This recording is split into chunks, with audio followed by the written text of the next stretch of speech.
Salut Régis, comment vas-tu? Ça va? Salut Julien, bah écoute, je vais très bien, je te remercie. Et toi, comment vas-tu? Bah, très bien, au top, je suis ravi d'être avec toi aujourd'hui. Donc on se connaît bien, on est des amis très proches. On se connaît depuis très longtemps. Aujourd'hui, moi, je trouvais ça intéressant d'échanger avec toi à propos de ton association et à propos aussi de ce qui te motive dans la vie, parler un petit peu de leadership. Aujourd'hui, on va parler plus du côté associatif et professionnel. Et que tu nous expliques un petit peu tes projets aussi, ce que tu fais. Donc, je te laisse te présenter et présenter ton association. Je suis Régis Harpocrate, je suis le président et cofondateur de l'association Action Numérique Solidaire, qui est une association qui collecte du matériel informatique, le reconditionne pour le distribuer à des personnes en situation de fracture numérique, donc c'est-à-dire des personnes qui n'ont pas accès au numérique par manque de matériel et souvent, évidemment, par manque de moyens. Quelle est l'envergure de ton association? Est-ce que c'est une association plutôt locale, plutôt internationale? Alors, c'est difficile à définir. On est à la base une petite structure qui est née pendant le Covid, pendant la crise Covid.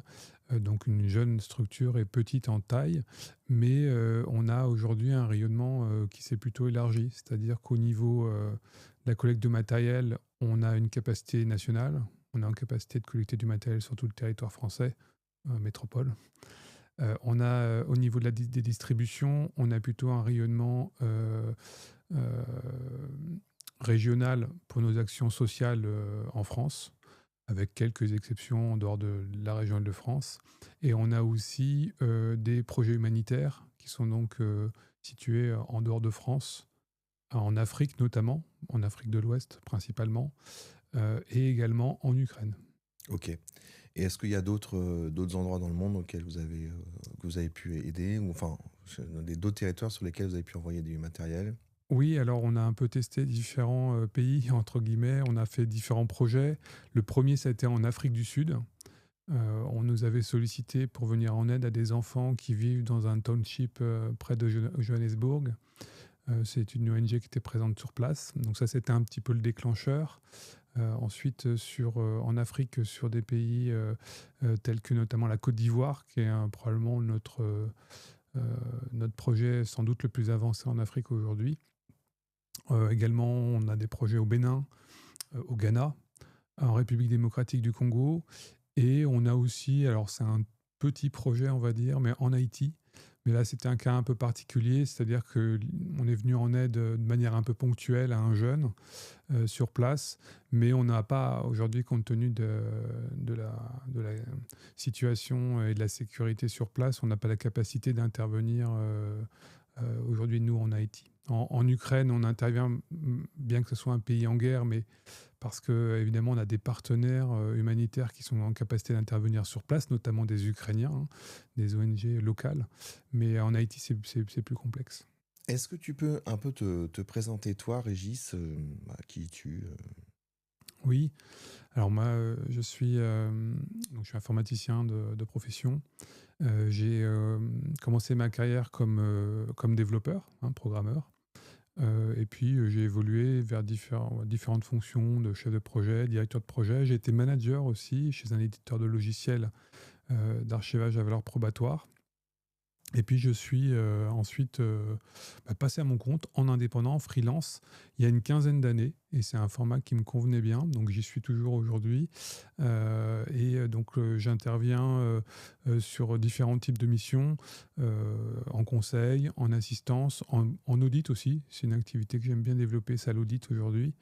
Euh, Chez des clients vraiment de tout type, que ce soit dans le monde de la banque, de l'assurance, secteur public, distribution, l'industrie. C'est vrai que j'ai eu la chance de voir pas mal de choses différentes et découvrir plein de métiers différents à travers mon propre métier. Régis, moi, je serais intéressé par comprendre comment tu as créé cette association, un petit peu la genèse de cette association. Qu'est-ce qui s'est passé au départ pour que tu mettes à monter cette association? Alors, c'est par hasard, hein. C'était pas prémédité. Simplement, en mars 2020, quand il y a eu le confinement pour la crise Covid, il y avait des élèves, notamment dans la classe de ma fille aînée, Amélie, Il y avait une élève en particulier dans sa classe qui n'avait pas d'ordinateur. Sa mère était voilà, une mère célibataire qui avait plusieurs enfants, qui n'avait pas les moyens de lui acheter un ordinateur. Du coup, elle se retrouvait privée d'enseignement par manque de matériel. Et c'était une petite fille de la classe de ma fille aînée, donc qui était en sixième à ce moment-là. Bon, je me suis dit, je discutais avec la prof, je me suis dit, bon, il faut qu'on trouve quelque chose pour la ramener, entre guillemets, dans l'école à distance, l'école à la maison, mais qu'elle puisse suivre les enseignements, parce que ce serait injuste qu'elle ne puisse pas avoir de cours pour cette simple raison. Et alors, qu'est-ce qui se passe derrière? Alors, ce qui se passe derrière, bah, au départ, je me dis, bon, moi, en tant qu'informaticien, j'ai des vieux PC qui traînent à la maison, quoi. Nous, on ne manque pas de PC, hein. Pour le coup, il y en a pas mal à la maison. Mes deux filles sont équipées, ma femme a son ordinateur, enfin, tout le monde est équipé. Et puis, j'en ai en plus, un peu plus anciens qui traînent. Je me dis, tiens, on va les remettre en service. Et puis, ça va permettre de dépanner deux, trois enfants, quoi. Donc au départ, c'était ça, hein, l'idée. Il n'y avait pas, il y avait pas plus d'ambition que ça, il n'y avait pas de plan derrière. C'était vraiment répondre à l'urgence du moment. Et puis après, bah, effectivement, dans le collège, bah, ils m'ont un peu sollicité en me disant, ouais, on a d'autres enfants qui ont ce problème, etc. Et là, je me suis dit, bon, ok, il y a un problème de fond. C'était pas quelque chose de ponctuel juste pour deux, trois enfants, c'est qu'il y a un problème de fond. Donc si on veut venir en aide à ces enfants, bah, il va falloir aller en trouver d'autres des PC que je puisse voilà, les remettre en service et les redistribuer. Donc c'est venu vraiment un peu naturellement, c'était pas du tout quelque chose qui a été pensé au départ. Et alors, comment tu fais après? À qui tu t'adresses pour trouver des PC? Alors en fait, à l'époque, moi je faisais partie d'une association de parents d'élèves. Donc naturellement, bah, je me suis dit, tiens, là, une association de parents d'élèves, elle a une capacité en termes de communication, parce que c'était une association de parents d'élèves qui est répartie sur toutes les écoles de la ville. Donc du coup, je me suis dit, elle a une capacité de communication et elle va pouvoir relayer finalement. Et peut-être qu'on trouvera aussi à travers cette association des bénévoles, des gens qui vont venir aider, ne serait-ce que pour l'aspect logistique. Et ça a très bien fonctionné, ça leur a beaucoup plu comme projet. Et bah, les communications sur les réseaux notamment sont très vite parties. Et quand tu communiques ce genre de choses sur des comptes qui ont déjà un petit peu d'audience au niveau local, donc ça fonctionne très bien. Ils l'ont notamment fait relayer par la mairie. Et très rapidement, en fait, il y a la presse qui est venue, la presse même régionale, et même ouais, la presse régionale, presse locale et régionale, qui nous a sollicité pour savoir bah, qu'est-ce qu'on était en train de faire, quoi. Et comment vous avez trouvé des PC alors? Est-ce qu'il y a eu il y a eu des points des points de rupture ou des moments particuliers où vous avez commencé à récupérer plus de PC? Comment ça s'est passé un peu cette montée à l'échelle? Alors, c'est très progressif, c'est-à-dire qu'au départ, on l'a publié dans la ville et on a dit, bon, bah ok, on veut aider les enfants de nos écoles. Donc, c'est très local, comme ça parle aux gens. On veut aider les enfants dans nos écoles qui n'ont pas d'ordinateur, qui ne peuvent pas faire l'école à la maison, les enfants des quartiers plus défavorisés, quoi, de la ville. Et puis, du coup, c'est les particuliers au départ qui nous répondent. Mais en fait, assez rapidement, on a aussi des entreprises et même des administrations. On a la préfecture qui nous a contactés et ils nous font des dons. Et là, on s'aperçoit quand même que c'est du matériel de bien meilleure qualité. C'est homogène, c'est plus grand, c'est meilleur en qualité, en quantité. Et en plus, c'est homogène, donc c'est plus facile à traiter. On a moins de travail pour les réparer. Donc évidemment, très vite, on se dit, c'est là qu'il faut aller. Il faut aller chercher dans les entreprises, dans les administrations. Ok. Et donc là, quelques années plus tard, tu te retrouves à envoyer des containers en Côte d'Ivoire. Alors, est-ce que tu peux nous en parler? Ouais, c'est un peu étonnant, mais en fait, toujours pareil, hein, les choses sont faites un petit peu progressivement, un peu naturellement. On est, c'est vrai qu'on n'avait pas forcément pensé à chaque étape l'évolution. C'est que ça s'est présenté à nous et quand il y a quelque chose qui s'est présenté à nous, on l'a toujours étudié au sein de l'association. Et on s'est dit, qu'est-ce qu'on fait? On y va, on n'y va pas. Voilà, c'est comme ça qu'on fonctionne. Donc là, un jour, on reçoit un message via notre site internet qui arrive tout droit de Côte d'Ivoire. Bon, d'une ONG qui s'appelle l'ONG Give Smiles. Il se présente, c'est le président, il se présente, il dit voilà, voilà la situation en Côte d'Ivoire, la fracture numérique en Côte d'Ivoire. Nous, on sollicite en fait un don de matériel pour aller équiper nos écoles. Alors là, on se dit, tiens, c'est intéressant, mais au départ, bah ouais, ok, est-ce que c'est sérieux? Est-ce que ce sont des gens fiables? Est-ce que le projet va aller au bout? Est-ce qu'il y aura aussi de la compétence sur place pour l'enseignement? Plein de questions.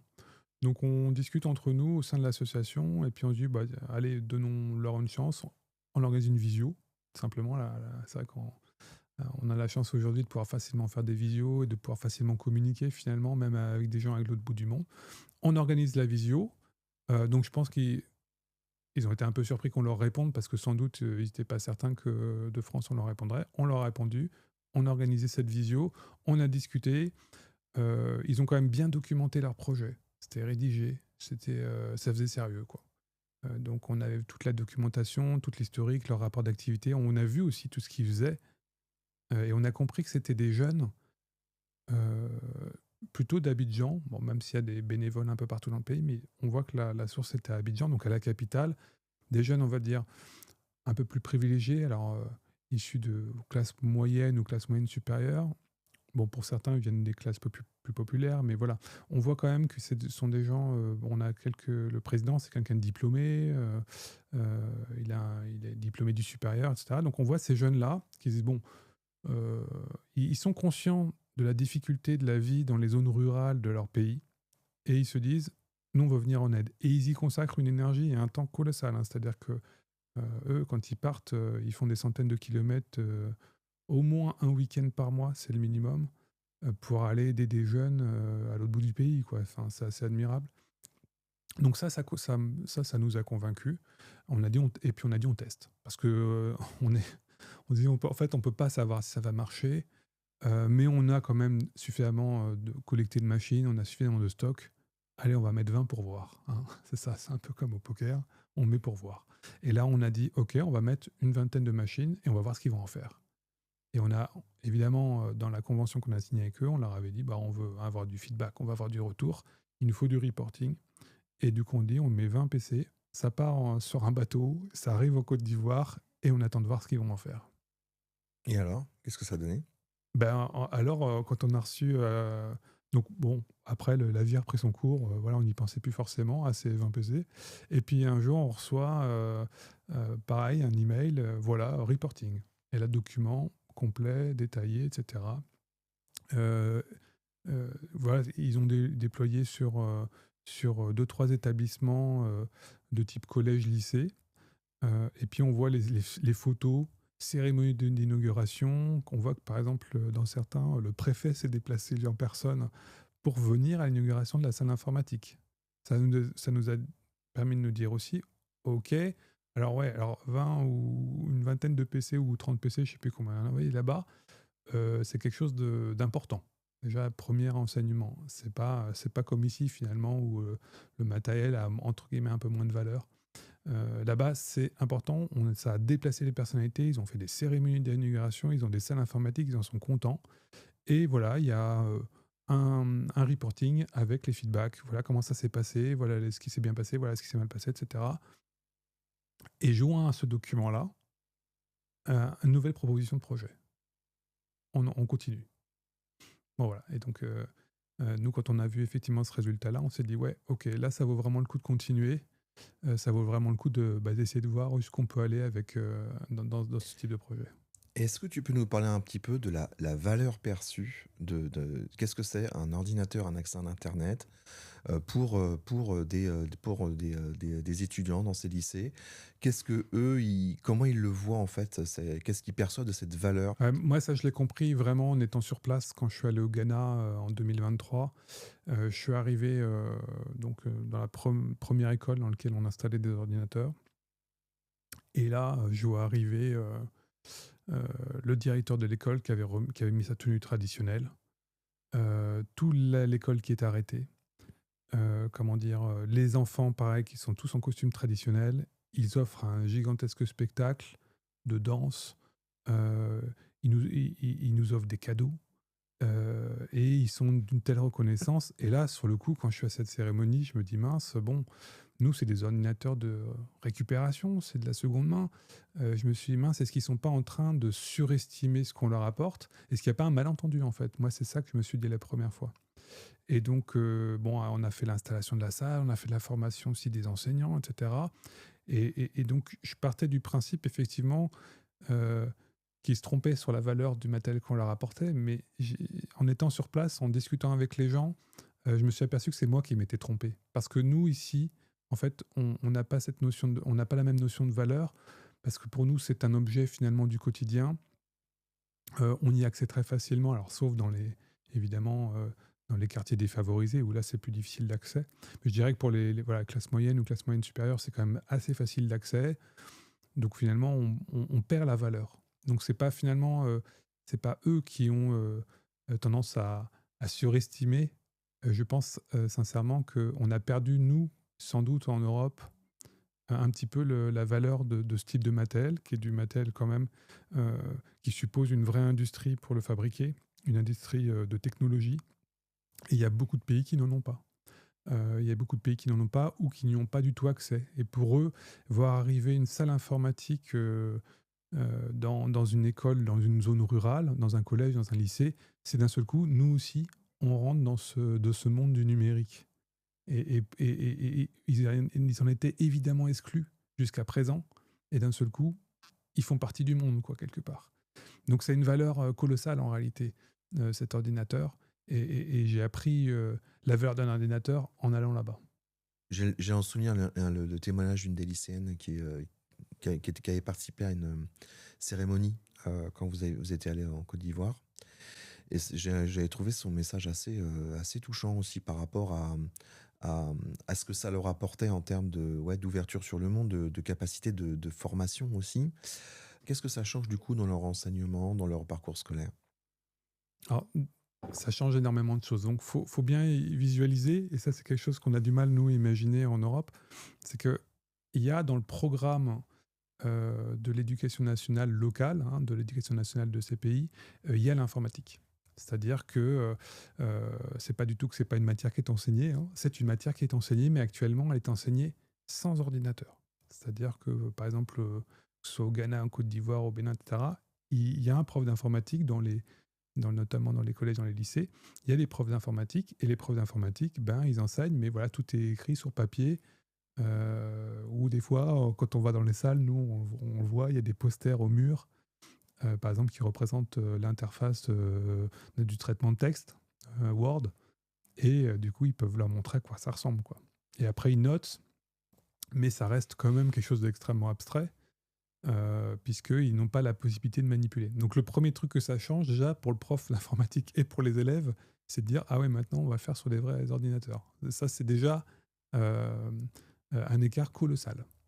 Après, autre chose, c'est que, évidemment, pour les enfants des zones rurales, c'est toujours plus difficile d'accéder à l'enseignement supérieur. C'est-à-dire qu'une fois qu'on a l'équivalent du bac et qu'on passe dans l'enseignement supérieur, il y a aussi encore là une fracture, sociale énorme sur place entre des jeunes qui sont un peu plus favorisés, qui viennent des grandes villes ou par exemple de la capitale, et ceux qui sont issus des zones rurales et qui, eux, déjà arrivent dans l'enseignement supérieur sans jamais avoir manipulé un ordinateur. Et d'un seul coup, il y a d'autres étudiants qui sont là, ils ont un ordinateur, il faut faire des rendus sur ordinateur, parce que les profs demandent des remises de devoirs en numérique, etc.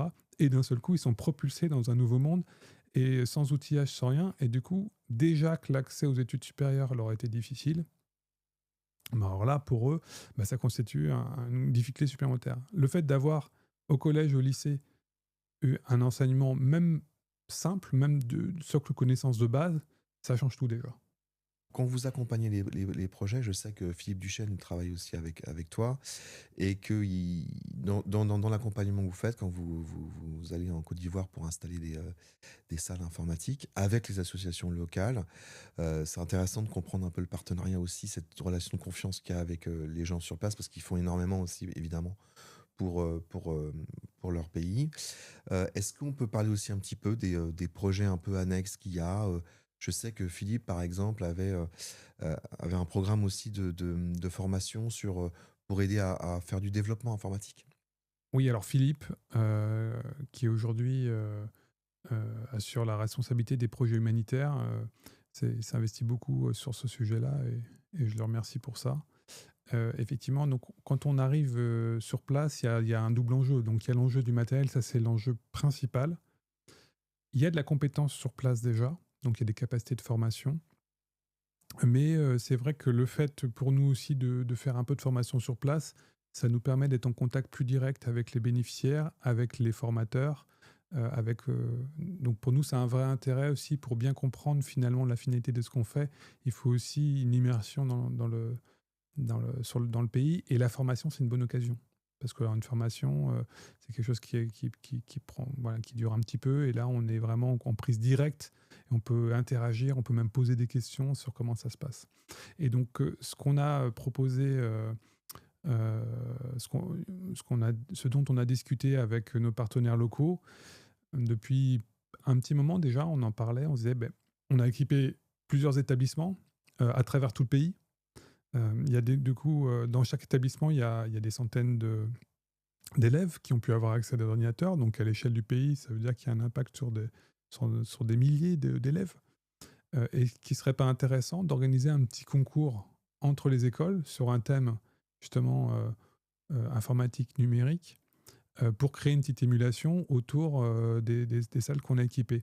Avec l'idée, puisqu'on avait, en plus, on a reçu à un moment donné des tableaux numériques Samsung, et on s'est dit, voilà, un joli prix pour les gagnants. Quelque part, voilà, dans une école, on forme une équipe d'élèves qui va développer son projet, un peu sur le modèle hackathon, quoi. Et puis qui va gagner un tableau numérique pour la salle informatique de son école. On trouvait que l'idée était formidable. Et donc Philippe, effectivement, s'est beaucoup un peu investi dessus. On a réfléchi sur, OK, qu'est-ce qu'on fait, parce que sur quelle thématique, quelle technologie, etc. Et on est arrivé sur Scratch. Scratch qui est enseigné en France, hein, dès le collège, qui est accessible même à des élèves de primaire, hein. Et on s'est dit, ça c'est intéressant parce que c'est très ludique. Et en même temps, c'est un véritable outil, c'est un véritable enseignement parce que quand tu apprends à manipuler Scratch, tu apprends tous les concepts de base de la programmation. Donc on s'est dit, ça c'est vraiment chouette. Allons là-dessus. Donc Philippe a monté, alors il a passé pas mal de temps, il a passé plusieurs mois à monter un module de formation complète destiné, non pas aux élèves, parce qu'on n'a pas la capacité à aller dans toutes les écoles nous-mêmes, mais plutôt de former des formateurs. Donc on a formé un partenaire local qui s'appelle Salam Côte d'Ivoire, qui est le spécialiste de la formation numérique au format associatif, évidemment, en Côte d'Ivoire. Et du coup, bah, on diffuse la connaissance à travers ces formateurs-là. Donc, on forme les formateurs à Scratch et les formateurs, eux, vont dans les établissements et on a l'objectif d'ouvrir ce concours avec des lots à gagner. Ok, super. Bah, merci. Je sais que aussi il peut y avoir des débats dans notre société sur le fait d'aider plutôt en priorité des Français plutôt que des pays étrangers, plutôt que des jeunes de pays étrangers. C'est quoi ton point de vue, toi, par rapport à ça? Alors oui, ça c'est un vrai sujet et d'ailleurs qui a été parfois même débattu au sein même de notre association. À savoir qu'on a, nous, une double action. On a une action locale en France et une action qui est sociale.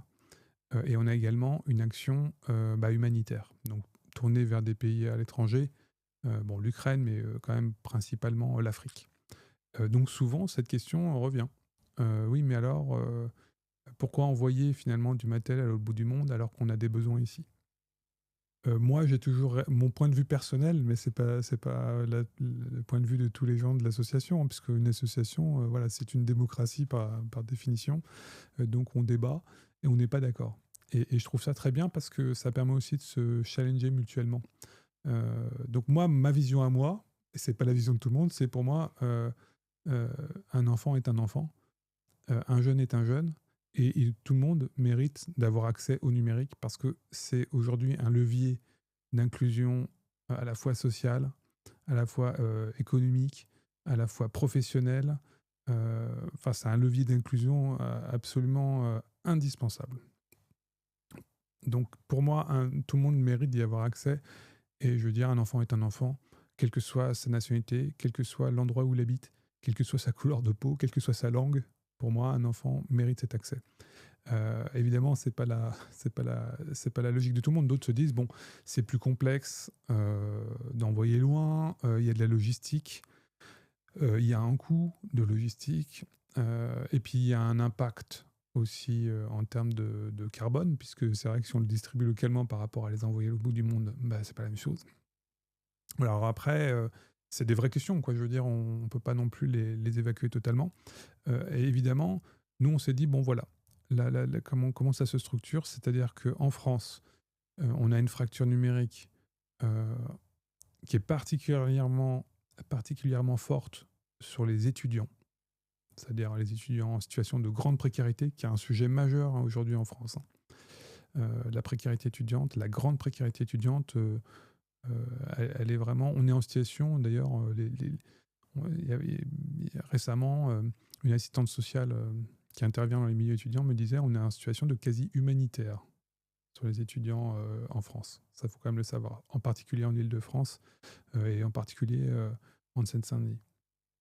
Donc nous, dans la logique, on s'est dit voilà, quels sont les besoins finalement de ces étudiants. Ces étudiants, on a des ordinateurs fixes, on a des ordinateurs portables. Évidemment, la plupart de ces étudiants qui sont à la fois, ils sont dans des situations sociales extrêmement précaires, hein, ils vont avoir besoin d'un ordinateur portable, ne serait-ce que pour la question de la mobilité, c'est-à-dire je me déplace en cours avec mon ordinateur. L'ordinateur fixe, pour tout un tas de raisons, c'est un peu compliqué pour lui. Déjà, il ne va pas forcément avoir la place pour l'installer quelque part parce que soit il vit dans un espace assez réduit, donc il ne peut pas y mettre un bureau, par exemple, ou difficilement, ou alors il faut qu'il mette sur une table, c'est pas pratique. Soit parce que tout simplement, il n'a pas... il y a beaucoup d'étudiants qui n'ont pas un logement fixe, c'est-à-dire que voilà, ils vivent un peu à droite à gauche, ils se débrouillent comme ils peuvent. Donc c'est vrai que l'ordinateur portable s'impose pour les étudiants, c'est ça leur besoin, et c'est clair pour des questions de mobilité, pour des questions aussi pratiques de où est-ce que j'installe un ordinateur fixe, parce que pour installer un ordinateur fixe, il faut de la place. Donc c'est vrai qu'en France, on a la même problématique quand on a travaillé sur l'équipement de familles qui sont dans des quartiers défavorisés, c'est-à-dire que ces familles-là n'ont pas toujours la place pour un ordinateur fixe. Et ça peut paraître étonnant, mais oui, c'est leur réalité. C'est leur réalité. Donc, ce qu'on a vu rapidement, et c'est vrai que ça nous a été confirmé par toutes les autres associations qui œuvrent sur l'inclusion numérique en France, les besoins aujourd'hui sont vraiment sur l'ordinateur portable. Or, nous, on collecte via les entreprises des grosses quantités d'ordinateurs fixes. Et ces ordinateurs fixes, on a des possibilités de distribution en France, et on le fait. Mais on s'est aperçu que finalement, quand on collectait de l'ordinateur fixe dans une entreprise, c'était des grosses quantités et qu'on aurait du mal à l'écouler sur ces seules demandes-là qui sont assez faibles. Du coup, il y a aussi une cohérence de se dire, aujourd'hui, beaucoup d'entreprises détruisent en destruction les ordinateurs fixes qui sont parfaitement fonctionnels, qui sont du matériel de super qualité et qui ont un vrai intérêt dans des écoles. Donc pour moi, ça s'est équilibré un peu naturellement. C'est de dire de toute façon, il n'y a pas concurrence finalement entre un jeune en France et un jeune africain parce que les besoins ne sont pas les mêmes, tout simplement. Du coup, aujourd'hui, est-ce que vous avez finalement plus d'offres de PC que de demandes de PC? Est-ce que aujourd'hui, ton association, votre association, qu'est-ce qu'elle recherche pour bien fonctionner, pour continuer à faire cette action? Toute la difficulté dans une association comme la nôtre, c'est d'équilibrer, évidemment. Parce qu'en termes de logistique, c'est complexe. Parce qu'on a d'un côté des promesses de dons de matériel, on a de côté des demandes pour de la distribution. Il faut savoir que nous, on opère vraiment en réseau. C'est-à-dire que pour la distribution, ce qu'on s'est dit assez rapidement au tout début de l'association, on s'est dit, voilà, on ne va pas, nous, choisir à qui on donne un PC ou à qui on ne donne pas de PC, parce que ça ne nous paraissait pas la bonne démarche. On préférait se dire, on va s'appuyer sur des professionnels ou des associations du secteur social qui vont identifier les bénéficiaires sur des critères sociaux objectifs, factuels, et qui vont nous les adresser.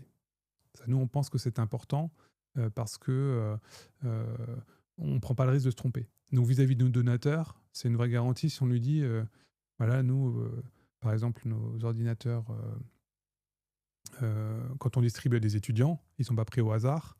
Ce sont les assistantes sociales du Crous en Île-de-France qui nous signalent, ah, attention, j'ai cet étudiant, j'ai son dossier social, je connais sa situation, il a besoin d'un ordinateur et je sais qu'il ne peut pas se le payer, et je n'ai pas d'autres outils, dispositifs sociaux à disposition pour l'aider et l'équiper. Donc je fais appel à Action Numérique Solidaire. Ça, c'est une formidable garantie. Et pour revenir à la question, donc évidemment, la problématique centrale, c'est comment on équilibre ce qu'on collecte d'un côté, les donateurs qui nous proposent des dons, et les demandes. Et ça, c'est toujours complexe, c'est toujours difficile. On a voilà, des dons qui arrivent de manière un peu assez régulière, mais il y a aussi des périodes dans lesquelles, quand c'est les fêtes de Noël, d'un seul coup, tout le monde est concentré un peu sur autre chose. Les fêtes de fin d'année, évidemment, on a moins de matériel qui arrive. On a des périodes avec plus ou moins de matériel qui arrive. Nous, ce qu'on recherche, évidemment, on est en recherche constante de matériel parce que de notre côté, notre réseau de partenaires nous sollicite en permanence. Donc nous, on a un besoin permanent de dons. Et évidemment, ce qu'on recherche, à la fois, il n'y a pas de petits et de gros dons, tous les dons sont bienvenus. Nous, on est capable de s'adapter à la PME, à la start-up parisienne, à la grosse entreprise, grand groupe. On en a eu des banques, des assurances qui ont fait appel à nous, et où qu'ils soient sur le territoire français. Nous, l'idée de départ, c'est de se dire, voilà, il faut être le plus souple, le plus adaptable possible pour répondre rapidement à leur proposition de don, sans que ça soit une contrainte ou un problème trop complexe pour eux. Mais voilà, nous, on recherche toujours, et on aimerait évidemment avoir plus de dons, notamment d'ordinateurs portables, puisqu'on essaye d'œuvrer pour l'inclusion numérique, notamment en Île-de-France pour ces jeunes étudiants, mais la demande est telle qu'aujourd'hui, évidemment, on régule le flux, entre guillemets, mais on aura une capacité sur les ordinateurs portables pour des étudiants en Île-de-France, on aura une capacité quasi infinie de distribution tellement le gouffre est gigantesque. Et évidemment, sur l'ordinateur fixe, dans nos projets humanitaires, on aurait aussi une capacité quasi infinie. Donc nous, on a aujourd'hui un vrai besoin d'augmenter notre capacité de collecte, enfin d'augmenter nos collectes de matériel informatique. Également, on a besoin de fonds, on est en recherche constante de financement. Et ça, c'est aussi un besoin fort, puisqu'évidemment, pour développer l'activité de l'association, alors certes, on collecte du matériel qui nous est donné gratuitement, certes, on va le distribuer gratuitement, certes, on fait appel à des bénévoles pour le conditionnement, mais il faut avoir en tête que pour déplacer le matériel, c'est de la logistique, ça a un coût. Pour réparer du matériel, même si on va récupérer des pièces d'autres ordinateurs, etc., c'est pas toujours possible. Il y a certaines pièces qui doivent être achetées. Donc on va avoir des coûts de logistique, on va avoir des coûts de pièces de rechange. Voilà, on a différents coûts, on a des locaux, on a voilà. Donc tout ça, évidemment, fait qu'on a toujours besoin de financement. On est en recherche constante de financement et de matériel aujourd'hui. Ok, donc si moi, par exemple, je tombe sur cette vidéo et je me dis, tiens, c'est intéressant, j'aimerais pouvoir aider, qu'est-ce que je peux faire, moi, personnellement? Alors, il y a plein de manières d'aider. Il y a des gens, par exemple, qui se tournent vers leur entreprise et ils disent, qu'est-ce que vous faites qu'est-ce que vous faites des ordinateurs quand vous les changez? Et d'un seul coup, et voilà, ils nous contactent. On en a eu beaucoup comme ça, hein. Le réseau a très bien fonctionné. Beaucoup de gens se sont sentis concernés. Et voilà, ça, c'est la première chose finalement qui est simple, que tout le monde peut faire. C'est dire, je demande à mon entreprise ce qu'elle fait ses ordinateurs et j'essaye de faire avancer un projet de don d'ordinateurs à destination d'Action Numérique Solidaire. Ça, c'est formidable. D'autres personnes se disent, voilà, moi, je veux faire un don. Donc ils vont mettre, quelle que soit la somme. Tous les dons sont bons, hein, parce que, évidemment, les dons s'additionnent. Donc à la fin de l'année, évidemment, dans notre, heu, ça pèse dans notre budget, ça c'est un vrai apport. Donc faire un don, alors nous on a essayé de simplifier, c'est sur notre site internet, il y a un formulaire, on peut régler par carte. Voilà, c'est très simple à faire, ça prend 5 minutes, quel que soit le montant, c'est le don il est intéressant. S Et puis il y a d'autres personnes qui se disent, «Bah, est-ce que je peux pas venir aider?» Est-ce que, alors ils se disent: «Bah oui, mais moi je suis pas informaticien, est-ce que je peux aider?» Et là on dit: «Bah, il y a de la place pour tout le monde», parce que, dans une association comme celle-là, il y a, énormément de choses possibles à faire pour un bénévole. Alors évidemment, la première chose, c'est, je dois, réparer du matériel, je répare un ordinateur, il faut des compétences et cetera. Mais on a plein de bénévoles qui n'étaient pas particulièrement, compétents en la matière. On a des très jeunes, on a même des collégiens. Eux, ils n'avaient pas, de savoir-faire en matière de réparation d'ordinateur, en matière de réinstallation. Bah, ils ont appris avec les autres bénévoles. Et puis d'autres activités. Il y a de la communication, il y a de la logistique, il y a énormément de choses qu'on peut faire autour. Il y a de la formation, il y a les actions de distribution. Les actions de distribution, elles ne demandent pas, des compétences très poussées en informatique. Elles demandent, simplement d'être un utilisateur, pour être capable d'expliquer, voilà, comment on démarre l'ordinateur, où se trouve le traitement de texte. Voilà, c'est vraiment des choses très simples.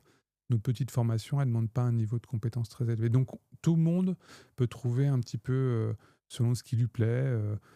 Il y a des il y a On a des sujets autour du financement, de la gestion budgétaire, de la communication, de la logistique, de la formation. Donc tout le monde peut trouver finalement une activité qui lui convienne. C'est pas du tout un club, geek, un club tech, hein. C'est pas un club d'utilisateurs Linux, hein. C'est vraiment, au contraire, une association, qui est diversifiée de par ses profils.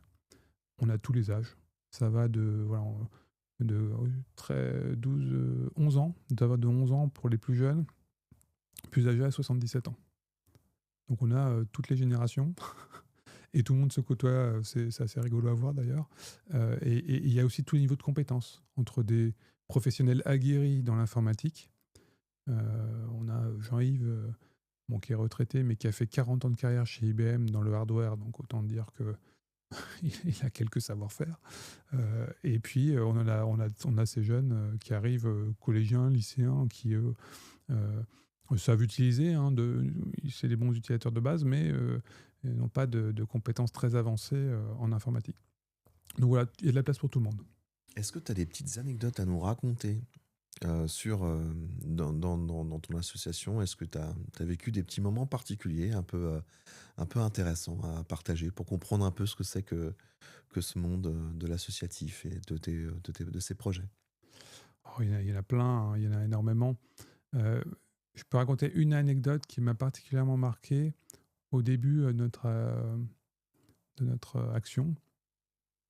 C'était une jeune étudiante. Donc un jour, une éducatrice spécialisée. Les éducateurs spécialisés, ce sont ce qu'on appelle les éducateurs de rue. C'est-à-dire ce sont des éducateurs qui vont au contact des jeunes, qui identifient, donc ils discutent avec eux, alors, partout où ils sont. Donc ça peut être sur un terrain des sports, ça peut être dans les écoles, les collèges, et cetera. Et là, ils vont identifier des situations problématiques, souvent d'ordre social, hein. Et puis ils vont, hop, mettre en place un accompagnement. Donc c'est des gens vraiment souvent, heu, bah, qu'on choisit ce métier, hein, par, vraie, conviction, par vraie vocation. Donc c'est des gens qui sont très impliqués. Et donc il y a une éducatrice, Charlotte, qui m'appelle. Elle me dit: «Voilà Régis, j'ai une jeune étudiante». Alors on était au moment du second confinement, je crois, donc il y avait le confinement en tout cas. Elle me dit: «Elle a eu son bac, mais les universités étant fermées, bah, en fait, elle peut pas démarrer ses études». Parce qu'on était, je sais plus, septembre-octobre. Elle peut pas démarrer ses études puisque l'université est fermée. Donc sans ordinateur, bah, pas d'études. Ah ouais, ça c'est une situation vraiment, dure. Et puis je discutais un peu avec elle, c'est quoi la situation de cette jeune? Elle me dit: «Bah, voilà, au niveau familial, elle a pas de soutien. Donc elle est hébergée temporairement par une tante, mais qui est pas très sympa, qui menace de la mettre dehors. Donc elle est dans une situation hyper fragile, hyper précaire. C'est une jeune vraiment toute gentille, hyper volontaire, et finalement elle a tout construit son projet d'avenir sur ce projet d'études. C'est-à-dire, euh, je suis issu d'un milieu défavorisé, j'ai eu mon bac, et à travers les études, je vais pouvoir avoir un métier qui va me sortir finalement de ma situation assez précaire. Surtout que là, sans soutien familial, sans moyens financiers, bah, la vie de tous les jours, c'est un combat chaque jour. Et d'un seul coup, tout s'effondre, il y a le Covid, plus d'études, tout son projet d'avenir s'effondre. Qu'est-ce que je vais devenir? Et donc là, évidemment, une situation comme ça, on se dit bon. Et là, c'était le début, donc nous, on avait des arrivées de matériel, mais par vague. On n'avait pas un approvisionnement continu. Donc j'ai dit, écoute, Charlotte, là, je suis un peu sur la fin de stock. Donc c'est pas les meilleures machines qu'on va avoir là, c'est des machines un peu plus vieilles quand même, quoi. Je lui ai dit, mais voilà, ça peut dépanner. Elle me dit, oui, ça fera très bien l'affaire, il n'y a pas de problème. Donc arrive cette jeune. euh, à cette époque-là, on n'avait pas encore de local. Donc c'est vrai que je stockais dans mon garage, dans le sous-sol, avec ma femme Imen, on stockait tout au sous-sol, dans le garage. Bon, ça avait envahi complètement l'espace, hein. Et du coup, ça m'arrivait de recevoir aussi parfois des bénéficiaires à la maison, parce que ça m'arrangeait dans mon emploi du temps, etc.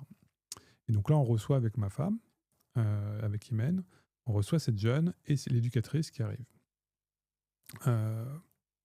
Et donc, on déroule un petit peu notre scénario habituel, c'est-à-dire que voilà, on lui explique, on démarre l'ordinateur, comme c'est une machine un peu ancienne, elle est sur Linux, donc on fait une petite formation de prise en main. C'est Imen qui s'en charge, elle commence à former la petite, lui expliquer voilà comment on démarre l'ordinateur, alors pour te connecter au Wi-Fi c'est là, les traitements de texte, etc. Voilà, elle déroule la petite formation habituelle. Et cette jeune-là, à un moment donné, elle est très contente, on voit, elle est toute souriante, elle est toute heureuse. Et elle se tourne, elle nous regarde comme ça, elle dit OK, et elle se tourne vers moi en particulier, elle me dit, mais quand est-ce que je devrais vous rendre cet ordinateur? Et là, moi, je suis surpris, je me suis dit, bon, peut-être que l'éducatrice lui a mal expliqué, donc je me tourne vers Charlotte, je lui dis, écoute Charlotte, et donc Charlotte commence à lui dire, non, non, il n'y a pas de problème, tu n'as pas à rendre cet ordinateur, en fait, l'association qui est là, elle te le donne. Et moi, j'ajoute derrière, oui, c'est ton ordinateur maintenant. Et là, cette jeune étudiante, elle se met à pleurer. Elle fond en larmes complètement. Et là, prise de conscience chez nous. Alors déjà, émotion, Imen, elle avait les larmes aux yeux aussi. Émotion immédiate, prise de conscience, et on se dit, ah ouais, en fait, là, l'ordinateur, c'est pas juste une machine, même si elle est un peu vieille, elle n'a pas forcément une grosse valeur d'un point de vue financier, mais par contre, elle a une grosse valeur dans ce qu'elle va apporter dans la vie de cette jeune. Ça va lui permettre de redémarrer son projet. Donc, quand on prend la perspective de ce que ça lui apporte, c'est un peu vertigineux parce que c'est vrai qu'on s'en rendait pas forcément compte avant. Et alors, ce qui est intéressant, c'est que après, peut-être 2 semaines après cet événement-là, on reçoit des nouvelles machines, mais top niveau, des machines qui avaient à peine 3 ans, du super beau matériel qui arrivait d'une entreprise. Je rappelle Charlotte, j'ai dit écoute, cette jeune, elle nous a touchés. Vraiment, elle nous a émus quand même. On s'en souvient plusieurs années après. J'ai reçu des nouvelles machines. Ce qu'on lui a donné, c'était vraiment du vieux matériel. On lui fait un échange avec du nouveau matériel, revient avec elle. Et oui, ok, pas de problème, je l'appelle. Et puis Charlotte me rappelle, elle me dit, écoute, je l'ai appelée, elle m'a dit non. Elle m'a dit, cet ordinateur-là, c'est le mien, j'y tiens. Même pour une machine qui est 10 fois meilleure, je veux pas la changer. Et ça a été incroyable quand même. Et oui, parce que je pense qu'une jeune comme ça, dans la situation qui est la sienne, je pense qu'on lui a pas fait souvent des cadeaux dans la vie. Peut-être même que c'est la première fois qu'on lui fait un si gros cadeau, entre guillemets, comme ça, complètement gratuitement, sans rien lui demander. Et je pense que ça l'a marqué. Et ça nous a aussi marqué, du coup. Est-ce que tu peux nous parler un petit peu des endroits, enfin, de l'impact que vous avez pu avoir en France, comprendre un petit peu le périmètre d'influence de votre association?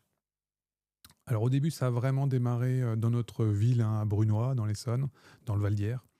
Ça s'est étendu peu à peu au Val d'Hier. On est intervenu peu à peu dans le département, notamment à l'université d'Évry, parce que la fracture, la fracture numérique des étudiants, elle est très importante. Et puis, après, à travers les partenariats qu'on a noués euh, à différents endroits de l'Île-de-France, aujourd'hui, clairement, on va pouvoir équiper des étudiants de toute l'Île-de-France. Et on a quelques projets aussi en dehors d'Île-de-France. Ça, je dirais que la fracture numérique des étudiants en Île-de-France, c'est le projet le plus important dans l'association. C'est-à-dire que c'est là où on va distribuer le plus d'ordinateurs et c'est là où on va aller. Parce que là, on a des distributions qui sont chaque semaine. Chaque semaine, il y a des étudiants d'Île-de-France qui se déplacent, qui viennent dans nos locaux à Brunois pour recevoir un ordinateur gratuitement. Ça, c'est vraiment. D'ailleurs, c'est la priorité de l'association. On a plusieurs priorités comme ça, mais la priorité numéro un, c'est celle-là. C'est agir localement et puis combattre à la fois la fracture numérique, mais aussi la grande précarité étudiante. Et puis, on a d'autres projets aussi euh, qui peuvent être dans d'autres régions de France, hein.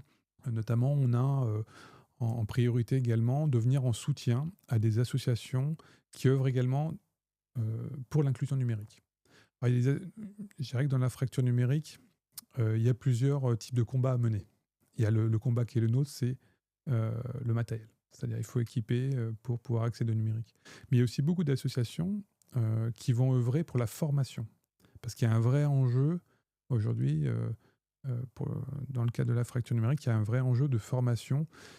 On est en situation de fracture numérique, soit parce qu'on n'a pas de matériel et du coup on ne peut pas accéder. Ça, c'est le cas souvent des plus jeunes. Et on a aussi ceux qui n'ont pas été formés ou qui ont des difficultés à utiliser pour tout un tas de raisons, hein, qui peuvent être aussi des raisons cognitives, qui peuvent être des raisons diverses et variées, ou de l'âge également, qui fait qu'il manque d'un socle de compétences de base. Ils ne sont pas à l'aise pour tout un tas de raisons. Et du coup, ils vont avoir besoin d'accompagnement, même pour des démarches administratives simples. Donc ces associations-là, nous, notre combat, c'est l'inclusion numérique, c'est lutter contre la fracture numérique. Donc venir en soutien à des associations qui font de la formation, c'est une autre manière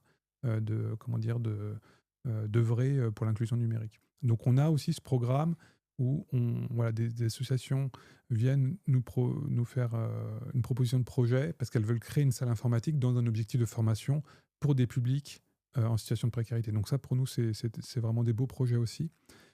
Et puis on a un projet, moi, que j'aime beaucoup, qui est un projet sur Bordeaux avec une association partenaire qui vient en aide aux femmes migrantes primo-arrivantes sur le territoire français. Donc ça veut dire quoi ? Ce sont des femmes réfugiées, des demandeuses d'asile, des apatrides, ou de manière générale des femmes qui ont une protection internationale parce que souvent elles sont menacées dans leur pays. Alors évidemment, elles peuvent venir là avec l'actualité, des femmes qui viennent d'Afghanistan, d'autres pays aussi, hein, mais dans lesquels elles sont vraiment menacées pour tout un tas de raisons. Et donc, ce que j'aime bien dans ce programme chez ce partenaire, donc ils ont un programme qui est financé par des fonds européens d'ailleurs, qui est de dire, voilà, ces femmes, elles arrivent sur le territoire français. Imaginons une femme qui arrive d'Afghanistan, et d'un seul coup, elle est propulsée dans un monde qui n'est pas du tout le même que celui qu'elle a connu jusqu'à présent. Et il va falloir s'intégrer dans ce pays. Il va falloir trouver du travail. Et il va falloir comprendre les pratiques, etc. Et donc le programme qui est celui de notre partenaire, c'est un programme de formation que je trouve vraiment intéressant, qui est de dire on va faire une session de formation avec ces femmes-là et on va travailler sur la langue, parce qu'il faut, le premier truc pour s'intégrer, c'est quand même de maîtriser un minimum quand même la langue. On va aussi leur expliquer, souvent elles viennent de pays où finalement le mode de fonctionnement est très informel. Et nous, on est dans un pays où il y a une administration, il y a des règles, c'est très cadré. Et alors qu'elles viennent d'un pays où à la fois l'administration est beaucoup plus informelle, mais aussi souvent l'économie est très informelle. Alors que nous, on a une économie qui est très structurée, très cadrée. Donc tout ça, il faut l'apprendre et ça ne se devine pas. Donc apprendre la langue, apprendre le fonctionnement du pays, comment je cherche un travail, il faut faire un CV, une lettre de motivation. Voilà, je suis pas sûr que ce soit une pratique très courante en Afghanistan. Ici, en France, c'est indispensable. Donc, comment on le fait? Ah bah oui, mais pour faire, un CV, une lettre de motivation, il faut avoir accès à un ordinateur. Donc, il faut aussi avoir été formé à un traitement de texte. Et ouais, quand on déroule tout, on se dit: «Ouais, en fait, on se rend pas compte, mais toutes les compétences qu'il faut pour s'intégrer». Ce que je trouve génial dans ce programme de formation, c'est qu'ils prennent vraiment de A à Z, pour leur donner à ces femmes toutes les armes pour réussir leur intégration en France. Ça, c'est génial. Et donc, quand ils sont venus nous voir, ils nous disent: «Voilà, le seul problème, c'est qu'on leur fait toute la formation». Donc, il y a le volet langue, le volet recherche d'emploi, administratif, préparer son CV, etc. Mais elles disent: «Le seul problème, c'est qu'une fois que la formation est finie, elles rentrent chez elles, mais elles n'ont pas accès à un ordinateur». Elles peuvent pas se lâcher, évidemment, parce qu'elles n'ont pas encore trouvé de travail. Ils viennent d'un pays où, évidemment, où la différence de niveau de vie et de pouvoir d'achat est colossale, donc elles peuvent pas l'acheter. Et donc, voilà, ce qu'on a mis en place, c'est qu'on fournit les ordinateurs au début de la formation. Donc, elles font toute leur formation sur l'ordinateur qui est fourni par Action Numérique Solidaire. Et une fois que c'est fini, cadeau, elles repartent avec le PC. Et ça, c'est vraiment top.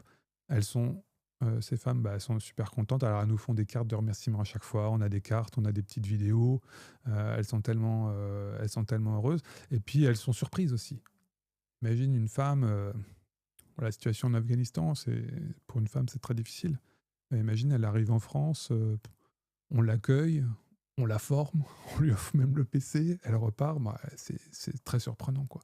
Donc elles sont très heureuses, elles sont aussi contentes de repartir avec cet ordinateur. Donc, et puis pour nous, c'est vraiment intéressant parce que on pensait pas initialement, par exemple, pouvoir aider ce genre de personnes dans le cadre de l'association. En fait, on se rend compte qu'à travers l'équipement d'un objet aussi, finalement, dans notre quotidien aussi simple qu'un ordinateur, on va pouvoir aider des parcours de vie qui n'ont rien à voir, qui sont très différents. Et c'est ça qui est très riche aussi. Quel est le nom de cette association là qui œuvre pour les femmes Alors, réfugiées? l'association s'appelle, alors, initialement, elle s'appelait Odyssée, elle a été renommée en Capulis. Et alors, c'est une association qui est très structurée, qui est financée par des fonds européens, avec des salariés. C'est pas du tout sur le même modèle que nous. Mais là, on a une collaboration régulière depuis plusieurs années maintenant. Et on aime beaucoup ce qu'ils font. Est-ce que dans ton association, vous avez rencontré des problèmes, des difficultés? J'imagine que ça fait partie aussi de la vie d'une association. Est-ce que tu as des exemples comme ça de difficultés et comment vous avez réussi à les surmonter? Alors oui, des difficultés, forcément, on en rencontre, hein. Ça soit sur le plan humain ou sur le plan matériel, on a forcément des problèmes qui sont rencontrés. Mais ce qui est intéressant, c'est qu'on arrive toujours on a toujours réussi à trouver des solutions. Donc, il y a même des problèmes d'ordre un peu réglementaire. Par exemple, la question de l'effacement des disques. Ça, c'est une question qui est très vite arrivée et qui a commencé à être débattue très vite dans l'association. C'est dire, attention, là, on nous donne des ordinateurs, la plupart sont pas effacés. Dessus, il y a des choses très... Alors, que ce soit des ordinateurs personnels, des fois, on voyait toute la vie des gens qui étaient restés sur l'ordinateur. Ou des entreprises aussi, hein, y compris des fois un laboratoire pharmaceutique, hein, qui fabrique des médicaments. Donc, on peut imaginer qu'il y a du très confidentiel aussi là-dedans. On récupère des ordinateurs qui ne sont pas effacés. Et évidemment, on se dit, il y a plein de risques autour de ça. On peut imaginer, par exemple, qu'on nous donne un ordinateur sur lequel il y a des contenus qui sont, par exemple, interdits aux enfants, et nous, on distribue ces ordinateurs à des jeunes, à des enfants et des mineurs. Embêtant. Alors, évidemment, première idée, on se dit, je supprime les fichiers et c'est bon, c'est réglé. Sauf que non, parce que techniquement, c'est plus complexe que ça. Un fichier qui a été supprimé sur l'ordinateur, en réalité, il reste toujours présent sur le disque. Donc, comment faire en sorte de l'effacer complètement? Alors ça, c'est une difficulté qu'on a eue assez rapidement. On s'est dit, il faut qu'on trouve une solution. Or, il y a pas énormément de solutions d'effacement qui existent aujourd'hui. Il y a la solution, on va dire, leader international américain, qui est Blanco, qui permet d'effacer absolument tout et qui est une solution approuvée et utilisée dans le monde entier. Ok, mais alors, du coup, moi, je les ai appelés, je dis, bon, faites des tarifs pour les petites associations qui font de l'inclusion numérique. Non, c'est 10 € la machine. Ah, ok. Donc, quand on fait, l'année dernière, on a reconditionné 1300 machines. 10 € la machine, ça fait 13 000 € de budget juste pour effacer. Donc voilà, donc cette première difficulté, on se dit: «Mince, faut qu'on trouve une solution». Les solutions open source, elles sont quand même pas, très développées dans ce domaine-là. Elles sont souvent un peu anciennes, pas adaptées aux nouveaux formats de disques d'aujourd'hui, les nouveaux formats SSD, les NVMe. Souvent, ça prend pas en compte les spécificités de ces disques-là. C'est plutôt prévu pour les anciens disques, les disques, magnétiques traditionnels, là, ceux qui tournent et qui font du bruit. Donc, ouais, compliqué, comment on fait? Et deuxième difficulté de même ordre, c'est aussi une difficulté d'ordre logistique, c'est-à-dire que bah, on a plein de machines qui arrivent. Et ça, on l'a connu dès le départ quand on était dans le garage, hein. C'est-à-dire, il y a plein de machines qui arrivent, il y a plein de machines qui partent. Qu'est-ce que j'ai en stock? Et quand ça bouge tout le temps, c'est quasi impossible de savoir où on en est. Il y en a qui sont, attends, ceux-là, ah oui, mais là, il faut les réparer. Ah ok, donc, et là, tu perds très vite beaucoup de temps. C'est-à-dire, ouais, j'ai besoin d'une machine là pour distribuer. Alors, pas celle-là, pas celle-là, pas celle-là. Bah attends, elles sont où, celles qui marchent? Voilà, c'est très compliqué. Donc, même si tu essaies d'organiser un peu l'espace, surtout dans un sous-sol, c'est quand même compliqué. Donc, on s'est dit, voilà, on avait deux problématiques majeures à résoudre. L'une qui était comment je gère mon stock et la traçabilité. Et l'autre, c'est l'effacement. La traçabilité, c'est important parce que, donc, on a vu le cas où, évidemment, bah, on pourrait, sans le vouloir, finalement, exposer des mineurs à des contenus qui ne sont pas pour eux. Ça, c'est quand même une sacrée responsabilité, même si on a plein de bonne volonté au départ, il faut quand même le prendre en compte. Et ça, c'est au niveau de la distribution. Et finalement, on pourrait avoir le même type de problème au niveau de la collecte. Quelqu'un qui nous donne un ordinateur, par exemple, imaginons un ordinateur qui a été volé. Bah, nous, on ne le sait pas. Alors bon, on peut pas nous le reprocher de ne pas le savoir, mais c'est-à-dire que si on le donne à notre tour, je vais pas dire c'est du recel, mais en tout cas, on participe à cette chaîne, donc c'est un peu embêtant. Donc, comment on fait pour être capable de le retrouver si jamais ça arrivait? À qui on l'a donné? Donc, savoir d'où ça vient, à qui ça a donné, à qui ça a été donné, en termes de traçabilité, c'est essentiel. Et aussi en termes de responsabilité. Et s'assurer qu'on efface les disques, bah, pour s'assurer qu'on ne va pas transmettre des informations confidentielles ou non adaptées à un bénéficiaire. Donc, ça, c'est quand même un vrai enjeu. Donc, on a réfléchi, on a débattu, on n'était pas d'accord, etc. Puis finalement, on s'est dit, bon, voilà, il n'y a pas d'outil qui existe aujourd'hui. C'est trop spécifique finalement. Le mouvement du reconditionnement solidaire, il est quand même assez récent. Il a pris beaucoup d'ampleur avec le Covid. Et bon, bah, on va se bricoler un petit outil maison. Voilà, c'était un petit peu la conclusion. Donc, moi qui suis développeur de formation et qui a été développeur pendant longtemps, j'ai dit, bah, ok, pas de problème, je vais commander à coder ça. J'ai commencé à coder ça tranquillement euh, pour répondre à notre propre besoin. Et donc cet outil-là, enfin, on a deux outils du coup, un outil de gestion de stock et de traçabilité et un outil d'effacement. Et puis bah, évidemment, ce qui est intéressant dans ce type de situation, c'est bon, on dit bah, on va faire un truc simple. Voilà, on est des bénévoles, donc j'ai un temps limité, donc je fais un petit truc simple. Euh, on n'a pas investi sur l'UX et sur l'UI, hein. C'était quand même assez brut, il faut le dire, mais en simple et efficace parce que nous, on veut un truc qui marche sur le terrain, quoi. On n'est pas là pour faire la pub à l'appli et pour avoir. Il n'y avait pas de marketing, il n'y a rien. C'est vraiment brut. Mais par contre, il faut que ça marche parce que nous, on veut savoir qu'est-ce que j'ai en stock, de quoi j'ai besoin en termes de collecte, en termes de distribution, où j'en suis, quoi. D'où ça vient, où ça part, voilà, tout simplement.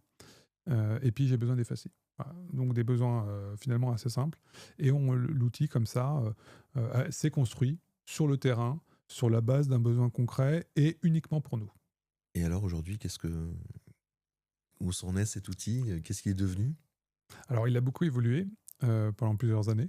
Donc, et puis on s'est aperçu finalement assez rapidement en dialoguant avec d'autres associations qu'elles avaient le même problème. Bon, on avait le même problème. Euh, Évidemment, tout le monde a cette question-là qui vient très vite, c'est comment je gère mon stock, comment je sais d'où ça vient, comment je sais où c'est parti, comment je sais où j'en suis, comment j'efface. Et y compris des grosses associations, puisqu'on a eu pour la première fois en fait, cet échange avec Emmaüs Connect, qui est voilà, une énorme association sur l'inclusion numérique en France. Ils ont 1500 bénévoles répartis dans tout le territoire. Ils ont comment dire, des espaces inclusion numérique, pareil, répartis sur tout le territoire. Ils ont des financements, évidemment, qui ne sont pas du tout à la même échelle.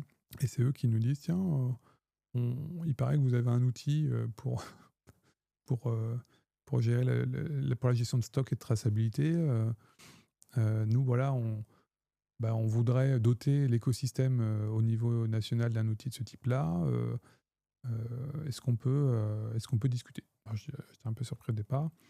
Effectivement, nous, on a cet outil-là, qui est plutôt un outil à vocation interne. Et puis, finalement, de fil en aiguille, en discutant avec d'autres associations en France, qui sont quand même assez nombreuses, hein. On a aussi en France des écosystèmes qui se sont structurés au niveau régional. Par exemple, voilà, il y a une tête de réseau qui va coordonner l'action de 15 ou 20 associations sur son territoire, autour de l'inclusion numérique et autour notamment de l'équipement en matériel informatique. Donc ça, c'est quand même assez étonnant, parce que c'est pas quelque chose qu'on a forcément, nous, en Île-de-France, mais qu'on voit beaucoup s'organiser dans d'autres régions de France. Donc on a pris aussi conscience qu'il y avait quand même un vrai mouvement autour de ça, et que toutes ces associations-là, elles ont le même problème. Comment je gère mon stock, ma traçabilité, comment j'efface. Et finalement, certaines ont essayé de développer des outils avec plus ou moins de succès. Et finalement, on se rend compte assez rapidement que l'outil que nous, on a développé, petite association locale de Brunois, c'est celui qui a la couverture fonctionnelle la plus large de ce qui a été réalisé dans tout le pays. Ça, c'était quand même une surprise, parce que ça, on s'y attendait pas du tout. Et du coup, tout le monde commence à s'intéresser un petit peu à ce sujet. Alors nous, voilà, là, je me suis dit à ce moment-là, on est en recherche permanente de financement. Il peut y avoir une opportunité de financement pour l'association à travers cet outil-là. Et c'est comme ça qu'est née finalement une version commerciale de nos deux outils, qui s'appelle Runblocks pour la gestion de stock et de traçabilité, et Killbit, l'outil d'effacement. On a créé donc une offre commerciale dans un objectif évidemment de financement d'action numérique solidaire, parce que c'est quand même un financement qui serait extrêmement intéressant, dans le sens où on ne serait pas dépendant des financements publics, qui peuvent fluctuer selon des contextes économiques et politiques. Ça nous rendrait indépendants, ce qui est quand même particulièrement intéressant, parce qu'on a quand même une activité aussi humanitaire, pas qu'une activité locale, hein. Donc on a aussi un besoin d'une certaine indépendance dans le cadre d'une activité humanitaire. Et d'un seul coup, on se dit, là, il y a une opportunité à saisir. Alors, on l'a ouverte actuellement, alors on n'est qu'au début de l'aventure, hein, sur cette partie-là, mais on a ouvert Runblocks et Killbit en test pour dire, OK, nous, il a été construit pour notre besoin à nous, association, alors, petite association, mais avec quand même un rayonnement assez important. Est-ce que dans les autres associations, qui vont fonctionner forcément différemment de nous, est-ce que ça va être adapté? Donc là, la première idée, c'était de dire, voilà, on l'ouvre en test, on permet à des associations qui viennent, alors là, on a des testeurs de toute la France, hein, de région Occitanie, de Provence-Alpes-Côte d'Azur, de Lyon, on a des testeurs de Bretagne, on a des testeurs d'un peu partout. Bon, on n'a pas pu prendre tout le monde, parce qu'on avait... On ne peut pas non plus en prendre... si on veut une session de test efficace, il faut quand même réduire un petit peu le nombre. Donc d'autres voulaient participer, on n'a pas pu malheureusement les accueillir. Mais on lance cette phase de test avec cet objectif de dire, l'application, ces deux applications telles qu'elles fonctionnent et qu'elles sont mises en œuvre dans le cadre de l'association Action Numérique Solidaire, est-ce que ces outils-là sont utilisables telles quelles par d'autres associations, ou est-ce qu'il y a un écart et il y a des choses à ajouter?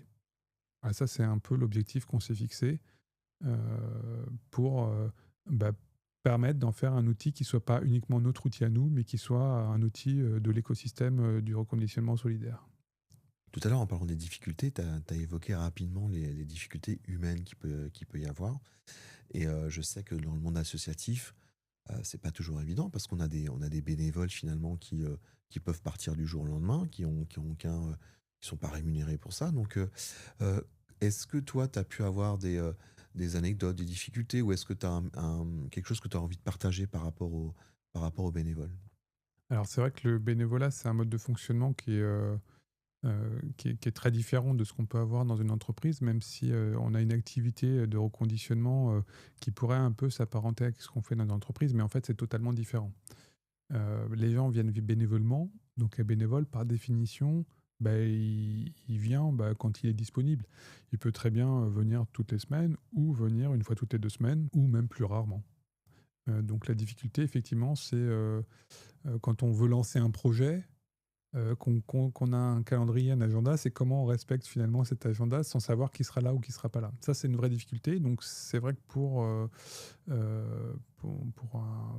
un président d'association, tous les présidents d'association connaissent ce problème, hein, c'est-à-dire que effectivement, des fois, on peut se retrouver tout seul. Ça, faut le savoir. Au début, surtout, il y a eu des fois où moi, je me suis retrouvé tout seul sur certains sujets, même si j'ai énormément de soutien dans ma famille, notamment par ma femme, qui est toujours là pour m'aider, mais il est arrivé parfois que je me retrouve tout seul. Ce qui n'est pas problématique en soi. Ça, c'est le début. Donc ça, il faut le savoir. Et pour des personnes qui voudraient lancer des initiatives associatives, il faut qu'elles le sachent. Quand on est, entre guillemets, la locomotive de l'association, il faut accepter parfois qu'on puisse se sentir un peu seul. Et puis après, viennent se greffer plein de bénévoles assez rapidement, parce que finalement, eux, ils sont presque aussi embarqués par ta propre motivation, quoi. C'est-à-dire que si toi, tu impulses dans l'équipe finalement une envie, une motivation, et que tu es moteur, que tu fais avancer les choses, ça aussi, ça les embarque un petit peu. Donc viennent un petit peu se greffer les bénévoles, mais voilà, des débats vont naître. Ça c'est inévitable parce que moi, je l'aurais pas fait comme ça, ou moi, je suis pas d'accord avec ça, ou etc. Forcément, quand on est une équipe, tout le monde n'a pas la même vision. Et on n'est pas dans un modèle d'entreprise. Donc, on n'est pas dans un modèle un peu pyramidal où il y a un chef qui décide et on suit la ligne directrice. Là, c'est pas le cas. C'est-à-dire que si la personne n'est pas d'accord, au bout d'un moment, ça va pas lui plaire et au bout d'un moment, elle va partir ou elle va aller faire du bénévolat ailleurs. Donc, comment faire en sorte que les personnes restent? Et puis, il y a des personnes aussi qui ont un peu moins de temps et qui peuvent se dire: ah là, j'ai pas eu le temps de venir, mince, c'est pas cool, je les ai pas aidés, ils vont peut-être m'en vouloir, quoi. Faut mettre en place un petit peu quelques cadres. Donc déjà, la règle de base, c'est quand tu viens, voilà, quand tu viens, on est content de te voir. T'es pas venu la semaine dernière, mais c'est pas grave, mais là, tu es là cette semaine. La question, c'est pas que tu sois pas venu la semaine dernière. La question, c'est que là, tu es là cette semaine et du coup, tu nous aides là. Et chaque moment que tu donnes à l'association, c'est un moment où tu aides l'association. Donc, faut pas que tu te culpabilises sur ce que tu ne fais pas pour l'association. Il faut que tu sois content de ce que tu lui donnes. Ça, c'est le premier point. Déculpabiliser, c'est dire, t'es pas venu, c'est pas grave. C'est pas grave, nous, on est content de te voir. Allez, viens, on va prendre un café. Ça, c'est le premier truc, c'est encourager finalement sans culpabiliser. Parce qu'il y a malheureusement des associations qui ont tendance à travailler un peu sur la culpabilisation et je trouve que c'est pas très cool. Et je trouve que ça peut au contraire décourager. Parce que du coup, là, quelqu'un qui a été absent parce que pour raison personnelle, il n'a pas pu être présent pendant un certain temps, il s'est absenté, je sais pas moi, 2-3 mois, dans une association un peu culpabilisante, il va avoir du mal à revenir parce qu'il sait déjà qu'on va lui dire hey, pourquoi t'es pas venu. Non, nous on dit pas ça. On dit pas pourquoi t'es pas venu. On dit ah bah tiens, on est content de te voir. Voilà, ça c'est le premier point. Et après, comment on gère des désaccords? Évidemment, à un moment donné, il faut prendre des décisions.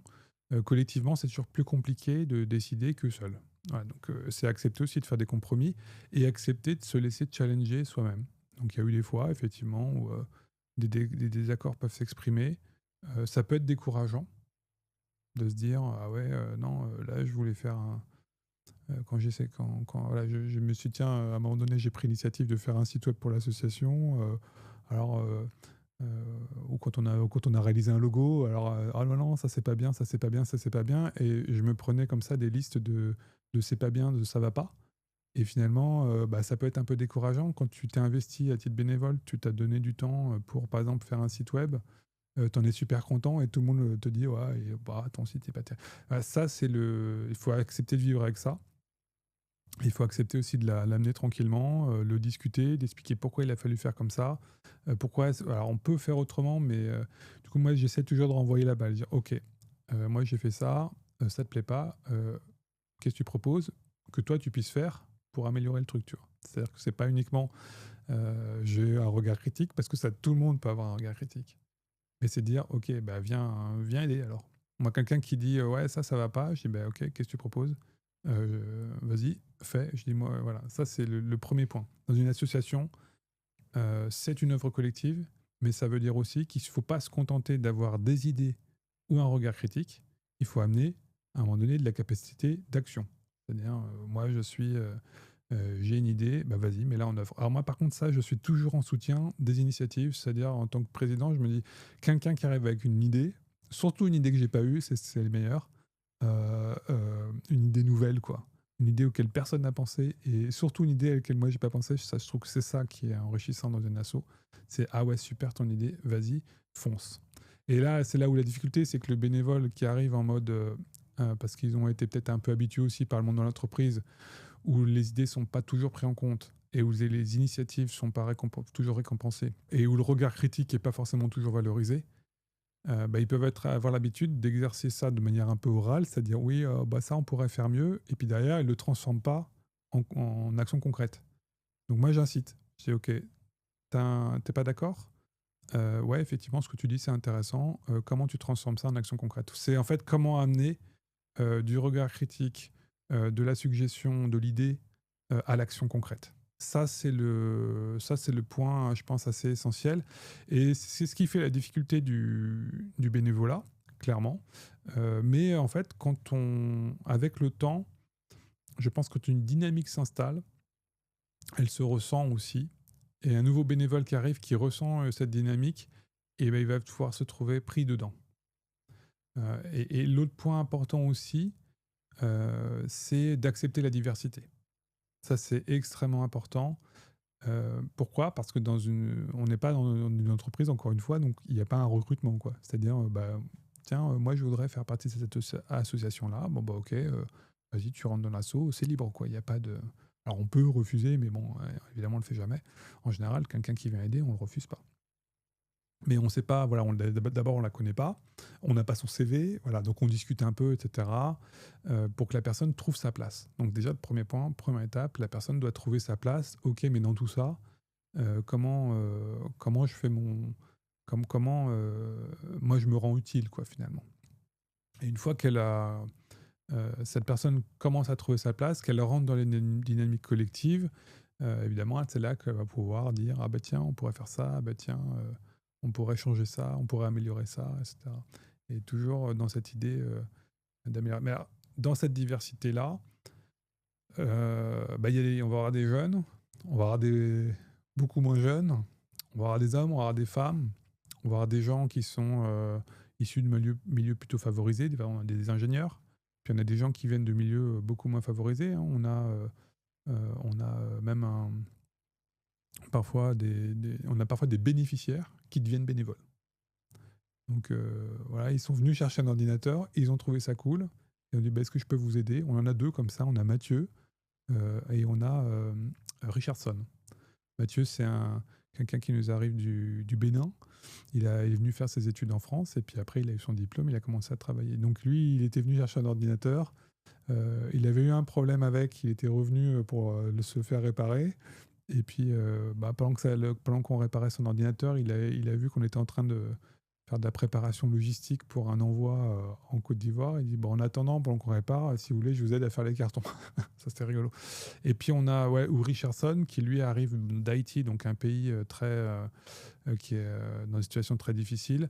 Il a eu la chance avec sa famille de pouvoir venir s'installer en France. Il était en attente d'avoir des papiers qui lui permettaient de démarrer ses études. Et en attendant, il s'est dit bah, je vais consacrer du temps à l'association. Donc voilà, toute cette diversité-là, bah, faut la faire un petit peu coexister, quoi. Voilà. Je vais rebondir sur pas mal de sujets que tu as évoqués.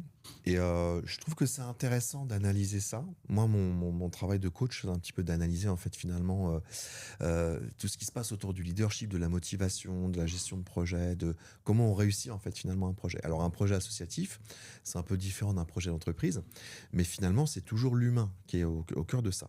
Donc on va revenir sur pas mal de petites choses que je trouve très intéressantes. D'abord, à un moment donné, tu parles de la. C'est intéressant, tu expliques que tu encourages les gens de ton association finalement à proposer des idées. Tu les encourages, c'est-à-dire que tu vas valoriser le fait de proposer des initiatives, de proposer des nouvelles idées, et tu vas les encourager. Et ce que je trouve assez intéressant, c'est-à-dire que dans les entreprises de manière générale, très souvent, malheureusement, quand quelqu'un propose une idée, propose quelque chose de nouveau, souvent, il va être face à des refus. C'est pas le bon moment, c'est pas à toi de proposer ça, c'est trop risqué, on n'a pas le budget, etc., etc., etc. Et finalement, ce que ça crée, ce qu'on appelle l'impuissance apprise, c'est finalement une culture dans l'entreprise, une culture finalement bah, on n'a pas le droit de proposer les choses, c'est pas à nous de le faire, etc., etc. Et ça, c'est quelque chose qui peut vraiment casser la motivation, surtout chez des personnes au départ qui rentrent dans une entreprise avec plein de bonnes intentions, l'envie de bien faire, et qui finalement se retrouvent vite cassés en fait hein, dans leur motivation et qui se retrouvent finalement à plus oser proposer des choses, à plus s'autoriser à proposer des initiatives. Et donc, ce qui est très intéressant dans ton association, moi, ce que je trouve intéressant, finalement, tu crées une culture d'entreprise et on crée une culture d'entreprise, alors une culture Culture d'association. associative, on crée une culture associative à travers finalement ce qu'on a le droit de faire ou pas, à travers le fait de renforcer finalement les comportements positifs ou le fait de ne pas récompenser ou de sanctionner, entre guillemets, des comportements qui seraient néfastes pour l'association. Et c'est vraiment ça qu'on retrouve dans les systèmes humains, qu'on retrouve dans les entreprises, dans l'association. Et ce qui est extrêmement intéressant, c'est le fait de récompenser, de renforcer, d'autoriser, de permettre en fait aux gens de proposer des idées, de proposer une initiative, c'est quelque chose qui donne une motivation plutôt positive. Il y a une motivation qui peut être positive et il y a une motivation qui peut être négative. Là, on a tous finalement eu une éducation, on a tous fait partie alors, de systèmes, alors que ce soit, ça peut être une association, une famille, une entreprise. Et finalement, il y a quelque chose d'assez intéressant à observer, c'est est-ce que on vous a plutôt dit non, il faut pas faire ça, ça c'est interdit, avec des réprimandes, ou est-ce qu'on vous a plutôt encouragé à faire, à avoir un comportement. Finalement, face à le parent, il est dans cette situation, ou bien le chef d'entreprise ou le manager, il est dans cette situation, il a quatre options possibles. Soit il y a le fait de récompenser les bons comportements, ou alors c'est juste, quand il y a un bon comportement, c'est juste normal et il ne se passe rien. Ou alors, quand on a un mauvais comportement, soit on le sanctionne, on dit bah non, ça ne se fait pas, ou alors on ne dit rien. Ce qui va être intéressant finalement, c'est que le fait de sanctionner des mauvais comportements, ça va créer une atmosphère finalement très particulière qui est très propice au stress.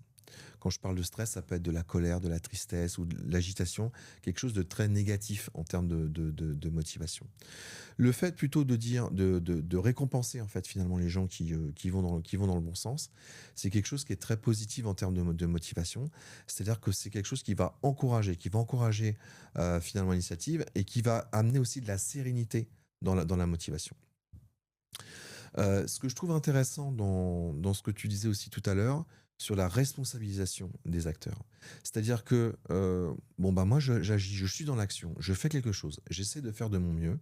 Si tu critiques ce que je fais, à ce moment-là, bah, qu'est-ce que tu proposes? Qu'est-ce que tu proposes comme solution? Comment est-ce qu'on fait du «et» avec ta critique? Parce qu'effectivement, cet aspect simplement, critiquer, mais pour rien proposer derrière, c'est déresponsabilisant aussi. C'est-à-dire que finalement, bah oui, tu peux t'autoriser tout et n'importe quoi, tu peux dire ce que tu veux, mais finalement, on n'est pas là dans une co-construction, on n'est pas dans quelque chose de positif. Si tu critiques, je te responsabilise moi en tant que leader. Si tu critiques, eh ben alors qu'est-ce que tu fais? Comment tu agis? Qu'est-ce que tu aurais fait à ma place? Concrètement, fais-le. Just do it. Enfin, amène donc amène quelque chose de concret en fait dans le projet. Et ça, c'est extrêmement intéressant parce que ça aussi, c'est une source de motivation responsabilisante où finalement l'acteur va se retrouver dans une position de dire attention, si je critique, je dois me mettre à la place, faire preuve d'empathie à la place de la personne qui a fait. Comment j'aurais fait moi à sa place? Qu'est-ce que je pourrais faire de mieux? Qu'est-ce que je peux amener concrètement?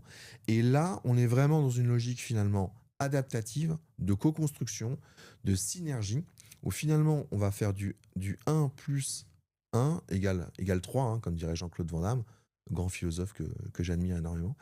Et comment est-ce qu'on réussit à créer cette synergie qui fait que la somme des parties créer quelque chose de bien supérieur à simplement la somme des parties et créer quelque chose d'encore plus grand.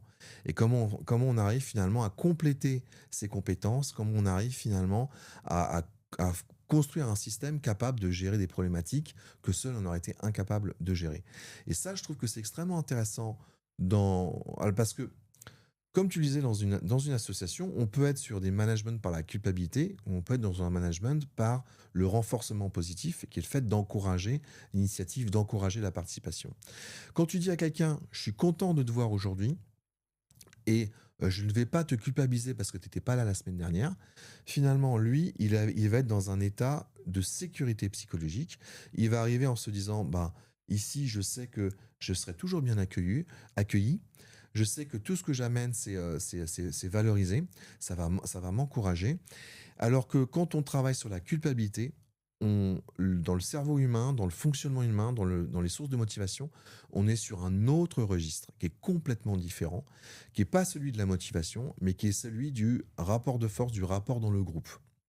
La culpabilisation, ça va avec la menace, ça va avec le chantage affectif, ça va avec aussi des aspects beaucoup plus de manipulation psychologique, qui sont en fait des sources de motivation qui ne sont pas durables, qui sont négatives pour l'individu et qui finalement sont beaucoup moins pérennes et surtout qui ne sont pas saines en fait pour l'individu. On peut retrouver ça dans des mafias, on peut retrouver ça dans des familles qui sont dysfonctionnelles, on peut retrouver ça dans des associations qui peuvent être aussi maltraitantes, on retrouve ça aussi dans des entreprises, des types de management qui sont maltraitants.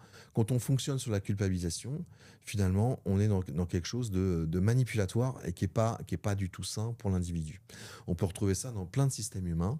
C'est des rapports de force, c'est ce qu'on appelle la gouvernance grégaire. Enfin, c'est des mécanismes de fonctionnement qui ne sont pas positifs pour l'individu et qui ne sont pas pérennes.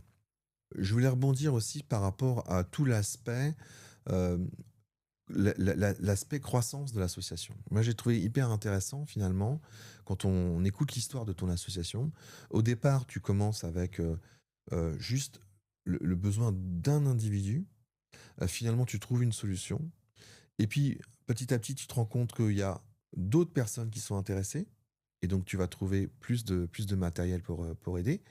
Et en fait, finalement, il y a un peu un système comme ça de bon, bah, la demande grandit. Et donc, je vais essayer de trouver une solution. Et puis, ça amène de la demande et ça amène des solutions. Et finalement, il y a cette logique de pas à pas, petit à petit. Et il y a aussi cette logique finalement un peu aussi qu'on retrouve en ligne startup, hein. Finalement, c'est que on commence par identifier un problème. Il y a un problème, on trouve une solution, et puis on va adapter finalement la solution en fonction du problème, qu'on va de mieux en mieux comprendre. Il va y avoir une augmentation de la demande, et finalement, on grandit, on y a une croissance comme ça, j'ai envie de dire, par ping-pong, croissance ping-pong, qu'on retrouve aussi, qu'on la retrouve chez Uber, hein, c'est comme ça qu'ils ont fonctionné. Finalement, il y a des besoins d'être amené d'un point A à un point B. On va trouver des chauffeurs, et puis finalement, il y a trop de chauffeurs, il faut qu'il y ait plus de demandes, et on avance en fait comme ça, de proche en proche. C'est pareil avec Airbnb. Il y a plein de modèles comme ça d'entreprises qui fonctionnent en ping-pong, où finalement, ce qui est intéressant, moi je trouve, dans ce modèle-là, pour tous ceux qui ont envie de se lancer dans l'entrepreneuriat, c'est intéressant aussi de commencer petit, commencer par un problème qu'on a d'un point de vue local, et essayer déjà de bien résoudre ce problème-là, de le faire au mieux, avec tous les aspects de responsabilité juridique qu'il peut y avoir derrière ou autre. Et puis de proche en proche, finalement, c'est aussi comme ça qu'on grandit. Et je trouve que c'est hyper intéressant de ton exemple, cette association. Action numérique solidaire, parce que finalement, il y a cette idée finalement d'au départ, il n'y avait pas forcément une ambition démesurée, il n'y avait pas cette logique de dire ah bah je vais créer une association, je vais aller aider des gens partout dans le monde. Finalement, au départ, c'est bah j'ai quelqu'un que je connais, qui est proche de moi, qui a un problème, bah je vais essayer de l'aider. Et je pense que pour tous ceux qui veulent aussi lancer dans des business, parfois on peut avoir cette motivation de vouloir voir trop grand dès le départ, de se dire il faut absolument que j'ai je vais créer un empire ou je vais créer une grande entreprise, une grande association. Et je pense que c'est pas la bonne manière de fonctionner. Déjà parce qu'en termes de motivation, on n'est pas sur les bons leviers motivationnels. On est souvent, quand on a dans sa tête, on se dit je vais réussir à tout prix.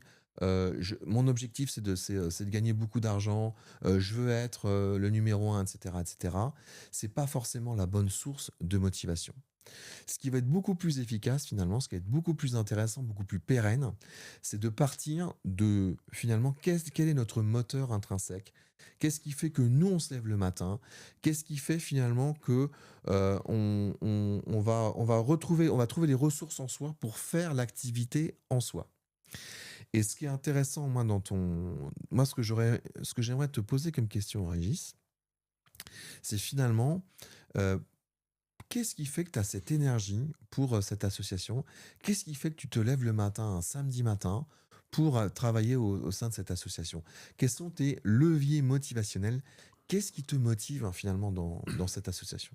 Bah, je pense que c'est un petit peu la même logique de ping-pong qui me parle beaucoup dans ce que tu dis là, hein. C'est-à-dire, au départ, on veut juste répondre à un petit problème, et puis à un autre, puis à un autre. Puis après, on a un système qui s'est créé. Il faut équilibrer finalement la charge des deux côtés. D'un côté, il y a des ordinateurs qui arrivent, de l'autre côté, il faut les distribuer. Et finalement, par toutes petites touches, on le fait évoluer. Et ça, les petits pas, forcément le fonctionnement de base d'une association, parce que l'association, elle n'a pas de moyens et elle a très peu de temps, parce que tu vois, tu travailles sur ton temps libre. Tu n'es pas toute la journée à travailler pour ton entreprise.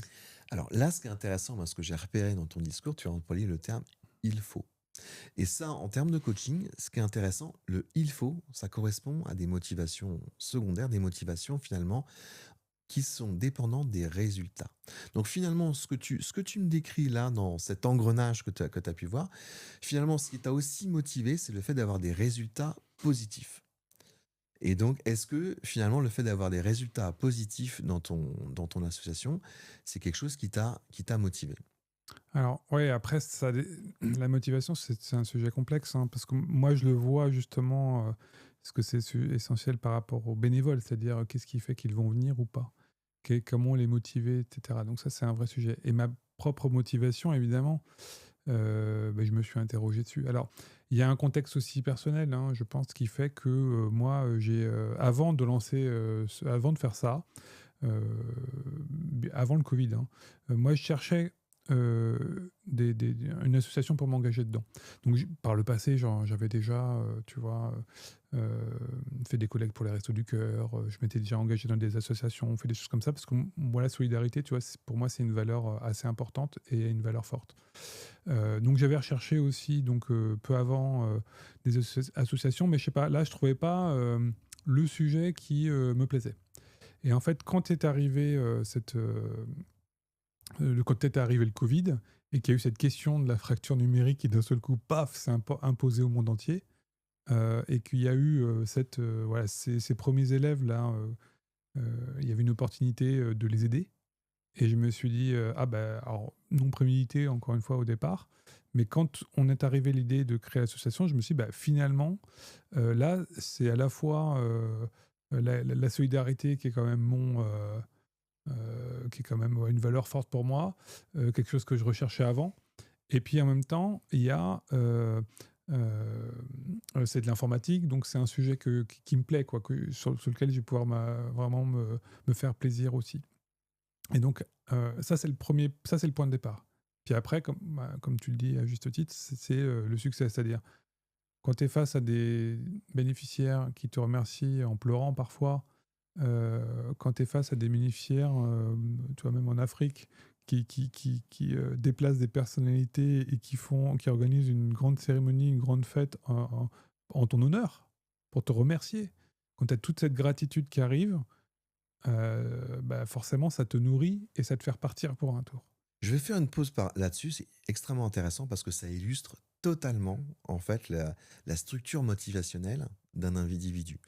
C'est intéressant parce que finalement, si pour ceux qui nous regardent, s'ils se posent la question, mais qu'est-ce que je pourrais faire moi et qui pourrait fonctionner, que ce soit une association, une entreprise ou autre. Extrêmement intéressant. Dans ta structure motivationnelle, moi ce que je vois, il y a un aspect solidaire très important. Finalement, dans tes motivations intrinsèques, et tu l'expliques parce que tu dis que tu cherches une association, déjà un moyen d'aider les autres dès le départ. On retrouve dans ta motivation intrinsèque du solidaire. Donc le solidaire, il y a un profil particulier, j'ai fait une petite vidéo là-dessus. Mais le solidaire, c'est celui qui va aimer en fait aider les autres, aider les personnes en difficulté, apporter finalement de l'aide à des gens qui galèrent et qui ont des problématiques. Et de l'autre côté, mais ça n'aurait pas suffi. Ce que tu cherchais aussi en complément, c'est ce que moi, pour te connaître, Régis, pour te connaître bien, l'aspect aussi novateur.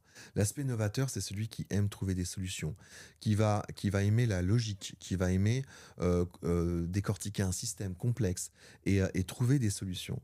Et finalement, dans ta structure motivationnelle, je présume, après ce sera à toi de confirmer, c'est ce que je perçois, mais je peux tout à fait me tromper. Un coaching, il faut être toujours assez prudent parce qu'on ne sait jamais totalement. Mais moi, en tout cas, ce que j'entends, c'est du profil solidaire et du profil novateur. Les deux ensemble, finalement, ce truc de aider les autres et aimer trouver des solutions, pour faire très simple, hein, finalement, mis ensemble, c'est quelque chose qui va bien fonctionner pour toi, qui va donner de l'énergie.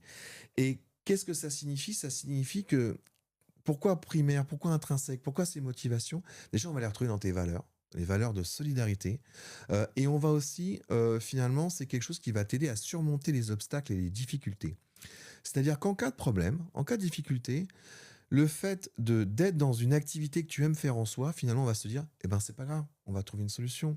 Eh ben, ça n'a pas marché cette fois-ci, eh ben, on va réessayer différemment. Et c'est aussi ce qui donne l'énergie pour se lever le matin. C'est aussi ce qui fait qu'en cas d'échec, on va réessayer, on va continuer, on va pas s'arrêter là. Parce qu'il y a plein de gens, hein, face à quelqu'un dans la classe de leur fille qui a pas de PC, ils disent, ah bah c'est con pour elle, hein, dommage. Et puis qui passe à autre chose, complètement. Mais que chez toi, il y ait pu avoir aussi ce truc de dire, bah non, pour moi, c'est important, bah, je vais l'aider. Et puis, bah, j'ai peut-être une solution. C'est ce couplage, en fait, de motivation intrinsèque qui fait que tu es encore 5 ans après, voire plus de 5 ans après, bah, tu es toujours en train voilà, de trouver des solutions. Mais ça, si vraiment on est face à des échecs en permanence, si c'est compliqué, il y a un moment donné, ça peut être difficile. Le fait que ce soit récompensé par une deuxième couche de motivation, qui sont le fait d'avoir des résultats positifs, le fait d'avoir une gratitude de la part des autres, le fait d'avoir une récompense sociale aussi, parce que finalement, bah, quand tu es accueilli dans un village, qu'il y a le préfet qui se déplace, que tu as tous les élèves qui sont là et qui te félicitent à un moment donné, bah ouais, c'est hyper agréable. On se dit, bah on n'a pas fait ça pour rien. Il y a quand même des efforts hein, derrière parce qu'il faut y aller, hein, c'est du boulot. Et finalement, il y a cette récompense qui vient en fait rajouter les choses. Et ça, en termes de motivation, c'est ce qu'on appelle le 4x4. C'est-à-dire que là, tu es tout terrain. Non seulement tu es en propulsion et en même temps tu es en traction. C'est-à-dire que non seulement toi, tu as cette énergie qui te dit, bah ouais, ça a du sens pour moi, c'est propre par rapport à mes valeurs, ça tient la route, j'ai envie de me lever le matin pour ça. Et en plus, bah, tu es récompensé par ça. Et c'est ça aussi qui va donner envie de continuer. Et moi, ce que je trouve intéressant pour les gens qui nous regardent, finalement, chacun va avoir son profil motivationnel. On est tous différents, on est tous uniques. Il n'y a pas de bonnes valeurs, de mauvaises valeurs, il n'y a pas de bon profil ou mauvais profil. C'est comme les chasseurs, hein. Il n'y a pas de bons chasseurs, de mauvais chasseurs. Mais ce qui est intéressant là, finalement, c'est que ce qu'on va retrouver, c'est ce qui est important, je pense, chez les gens, ce qu'ils ont tendance à pas forcément savoir, c'est que c'est important de se connaître soi-même ou d'être à l'écoute, parce qu'on n'a pas forcément besoin de faire un coaching pour se connaître soi-même, mais être à l'écoute de ses envies, de ses valeurs, de ce qui nous motive, de ce qu'on aime faire naturellement. Qu'est-ce qu'on ferait de nos vacances idéales, par exemple? Où est-ce qu'on va avec? Est-ce qu'on est attaché au fait de passer du temps avec des personnes, ou est-ce qu'on préfère être un peu seul? Est-ce qu'on aime trouver des solutions logiques, ou est-ce qu'on aime bouger? Est-ce qu'on aime voyager? Est-ce qu'on aime aider des gens en difficulté? Tout ça, ça peut être des indicateurs qui font qu'on va comprendre qui on est, on va savoir ce qu'on aime faire naturellement. Et ce qui va être intéressant, c'est plutôt de trouver un projet, trouver une activité, trouver quelque chose qu'on aime faire naturellement. Et à partir du moment où on fait quelque chose qu'on aime faire naturellement, eh ben, déjà, on le fait sans effort. Et on le fait naturellement, ça nous ressource, ça donne de l'énergie. Il y a une espèce de réalisation de soi-même à travers les projets qu'on fait. Et s'il se trouve qu'on a s'il se trouve qu'on a des réussites à travers ça, même des petites réussites, hein, ça peut être simplement d'avoir quelques followers en plus. Ça peut être d'avoir quelqu'un qui nous dit merci. Ça peut être de commencer à gagner un petit peu d'argent avec son projet. Tout ça, ça va venir alimenter finalement l'activité, le projet. Et c'est quelque chose finalement qui va aider à réussir et à aller plus loin et à grandir pas à pas. Et finalement, les plus grands projets, les plus grandes réussites sont souvent des projets qui sont complètement cohérents avec la personnalité de l'individu. Et pour continuer par rapport à ça, ce qui va être intéressant aussi, c'est l'aspect synergie. C'est-à-dire finalement, on ne réussit pas tout seul. On a besoin d'avoir quelqu'un, des personnes à ses côtés qui vont finalement compléter nos motivations. Heu, Souvent, on a un couple, qui fonctionne très bien en entreprise entre, l'expert technique et le commercial. Ça, c'est un grand classique. C'est celui qui va être capable de construire la solution un peu geek, dans sa cave, qui va fabriquer son logiciel et celui qui est capable de le vendre, qui est capable de raconter une histoire, qui est capable d'aller rencontrer des gens différents, qui va avoir ce côté plus, pas humain, mais capable d'aller rencontrer des personnes nouvelles, d'aller taper aux portes et d'aller parler aux gens, d'avoir ce côté un peu plus vendeur. Et ça, c'est un couple qui fonctionne très très bien dans un projet d'entreprise. Il y a plein d'entreprises comme ça, on va retrouver ce couple qui fonctionne bien. Vous pouvez avoir des gens beaucoup plus gestionnaires qui aiment faire en sorte que tout soit bien carré, bien en place. Et l'autre complémentaire qui va être capable de dire non mais il faut un peu de folie, il faut être un peu créatif, il faut un peu sortir du bois et aller vendre les produits qu'on fabrique. Et je trouve que c'est extrêmement intéressant parce que les projets qui fonctionnent bien, c'est souvent des profils qui sont complémentaires. Et donc, l'importance, c'est ce que tu expliquais aussi tout à l'heure, cette capacité à travailler avec des gens, à travailler dans la diversité. Travailler avec des gens qui partagent pas forcément toutes nos valeurs au départ, même si on a besoin d'avoir certaines valeurs communes, une vision commune, un objectif commun pour bien fonctionner ensemble. Mais ça va être intéressant de pouvoir aussi se dire, OK, peut-être qu'on voit pas les choses pareilles, mais ben moi, je vais m'occuper plutôt de cette partie-là. Toi, tu vas t'occuper plutôt de cette partie-là. Chacun va avoir son périmètre, ses responsabilités. Et c'est comme ça qu'on va pouvoir finalement construire quelque chose un ensemble, un système qui fonctionne hyper bien parce qu'on va être capable d'avoir toutes ces capacités finalement humaines, toutes ces valeurs, ces sources de motivation, ces compétences dans des activités différentes qui, mises bout à bout, permettent de construire une association et permettent de faire quelque chose qui tient la route, quoi. Il y a un autre sujet qu'on n'a pas abordé, que je trouve intéressant, c'est le leadership. Parce que, il faut quand même une certaine dose de leadership, pour embarquer les gens. À un moment donné, tu parlais du fait que moi je sois motivé, ça motive les autres aussi, même si parfois on se retrouve tout seul. Moi je trouve que le leadership, c'est aussi pas mal ça. Le fait déjà de se dire: «Bah, moi j'y vais, même si je suis tout seul, ben, moi j'y vais. Moi j'y vais, ça a de la valeur pour moi, j'ai l'énergie pour, je vais y aller et même si j'ai pas des résultats immédiats et ben, moi je continue, j'y vais» et ceux qui vont me suivre finalement, il y a une notion d'exemplarité, il y a une notion comme ça de locomotive, hein, qui va tirer les autres vers l'avant parce que, bah, moi j'ai mon objectif, j'ai ma vision, je sais ce qui est important pour moi. Une vision, c'est pas forcément quelque chose de très clair, c'est pas forcément chiffré, c'est plutôt des valeurs. Qu'est-ce qui me motive quel est le monde que j'imagine demain qui serait intéressant, qui donnerait envie, vers quoi, qu'est-ce que je voudrais changer finalement? Qu'est-ce que je voudrais apporter de mieux et de plus? Le leadership, c'est extrêmement intéressant de le voir aussi, de le comprendre à travers les sources de motivation intrinsèques. C'est-à-dire qu'il n'y a pas un seul type de leader. Il y a autant de leaders qu'il y a de profils motivationnels, aussi de personnalités. C'est-à-dire que ça ne sert à rien d'imiter un autre leader. Ce qui est intéressant, c'est de comprendre encore une fois qui on est. Connais-toi toi-même, hein. Cette fabuleuse phrase qui est au ponton de je ne sais plus quel temple grec. Mais connais-toi toi-même, je pense que c'est une phrase qui est hyper importante parce que même le fait de, à partir du moment où on connaît ses sources de motivation, à partir du moment où on connaît ses valeurs, finalement, le leadership, on va l'incarner aussi à travers ça. C'est-à-dire qu'il y a des leaders qui vont être des leaders solidaires. C'est-à-dire que eux, ce qui va les motiver, c'est d'aider les autres. Et ça veut dire quoi? Ça veut dire que tu as une difficulté, tu as un problème, bah, je suis là pour toi. Je vais t'aider. Je vais te tirer vers le haut. Il y a des leaders qui sont des leaders qui trouvent des solutions. Des leaders plutôt dans l'aspect logique, qui ont cette capacité finalement de trouver des solutions.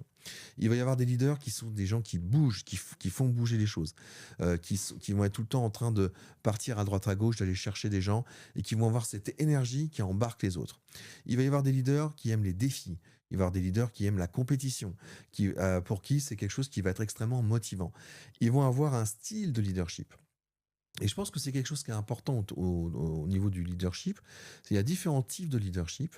Et ce qui est important, c'est de se connaître soi-même, comprendre qui on est et incarner finalement ça sans chercher à ressembler à un autre ou sans vouloir copier les modèles des autres, mais simplement incarner ses valeurs, incarner qui on est. Et cet aspect leadership naturel est quelque chose qui va être beaucoup plus pérenne, qui va être capable de surmonter les obstacles, être capable de continuer malgré les difficultés. Et évidemment, réussir un projet, que ce soit associatif ou d'entreprise, c'est avant tout réussir à apprendre de ses échecs, à réussir à continuer malgré les difficultés. Et ça, c'est extrêmement lié aux motivations intrinsèques et au profil de chacun. Ce que je voudrais rajouter par rapport à ça, c'est que souvent, on dit que pour réussir une entreprise, il faut pas s'arrêter à un échec. Et souvent, ça, c'est quelque chose qui peut être mal compris parce que les gens peuvent culpabiliser s'ils sont découragés face à des échecs. Mais ce qu'il faut bien comprendre, c'est qu'on ne choisit pas ses motivations intrinsèques. On ne choisit pas son profil motivationnel. Et face à un échec, face à un style d'échec, il y a des gens qui vont continuer et des gens qui vont s'arrêter. Mais si vous vous arrêtez, que vous culpabilisez parce que vous n'avez plus l'énergie face à un échec, c'est peut-être que vous n'êtes pas dans la bonne activité. Vous n'êtes pas dans l'activité qui est naturelle par rapport à vous. Et quand on fait quelque chose qui est naturel pour soi, en cas d'échec, on va continuer. Parce qu'on ne va pas s'arrêter à un échec. Et finalement, ce n'est pas quelque chose qu'on choisit. Si vous voulez réussir un projet associatif ou un projet d'entreprise, finalement, ce qui est intéressant, c'est pas forcément de. Et là, je m'adresse plus largement, mais euh, pour quelqu'un qui a envie de réussir un projet d'entreprise ou un projet associatif, ce qui est important, finalement, c'est d'abord de trouver ce qu'on aime faire naturellement. Parce que après, en cas d'échec, eh ben, on va continuer. On va surmonter ça, on va y aller. Et c'est comme ça qu'on va apprendre. On va apprendre des feedbacks et on va continuer. Moi, ce que je trouve hyper intéressant aussi dans ce que tu décris, à un moment donné, quand tu as des feedbacks négatifs, bah, il y a des gens que ça peut complètement décourager. On n'a pas tous la même sensibilité à l'échec. Et en fait, cette sensibilité à l'échec, elle dépend du type d'activité qu'on fait, du type du domaine dans lequel on est, du type d'activité qu'on fait. Et le fait de se rendre compte qu'à un moment donné, bah, moi, quand on me fait des feedbacks, ça m'arrête pas. Je vais continuer malgré les feedbacks négatifs. Je vais continuer malgré les critiques. Et ben ça veut dire on est dans un domaine qui nous correspond complètement. Ça demande de l'adaptatif aussi dans le sens où il faut accepter la critique, il faut être capable de distinguer les bons feedbacks des mauvais feedbacks, il faut distinguer ce qui est constructif de ce qui est juste, on va dire, méchant ou négatif ou vraiment critiqué parce que il y a une frustration derrière ou quelque chose de très négatif. Mais finalement, s'appuyer sur ces feedbacks pour, euh, pour, euh, pour se remettre en question, pour avancer, ça veut dire qu'on est dans un domaine, qu'on est dans une activité qui nous correspond tout à fait.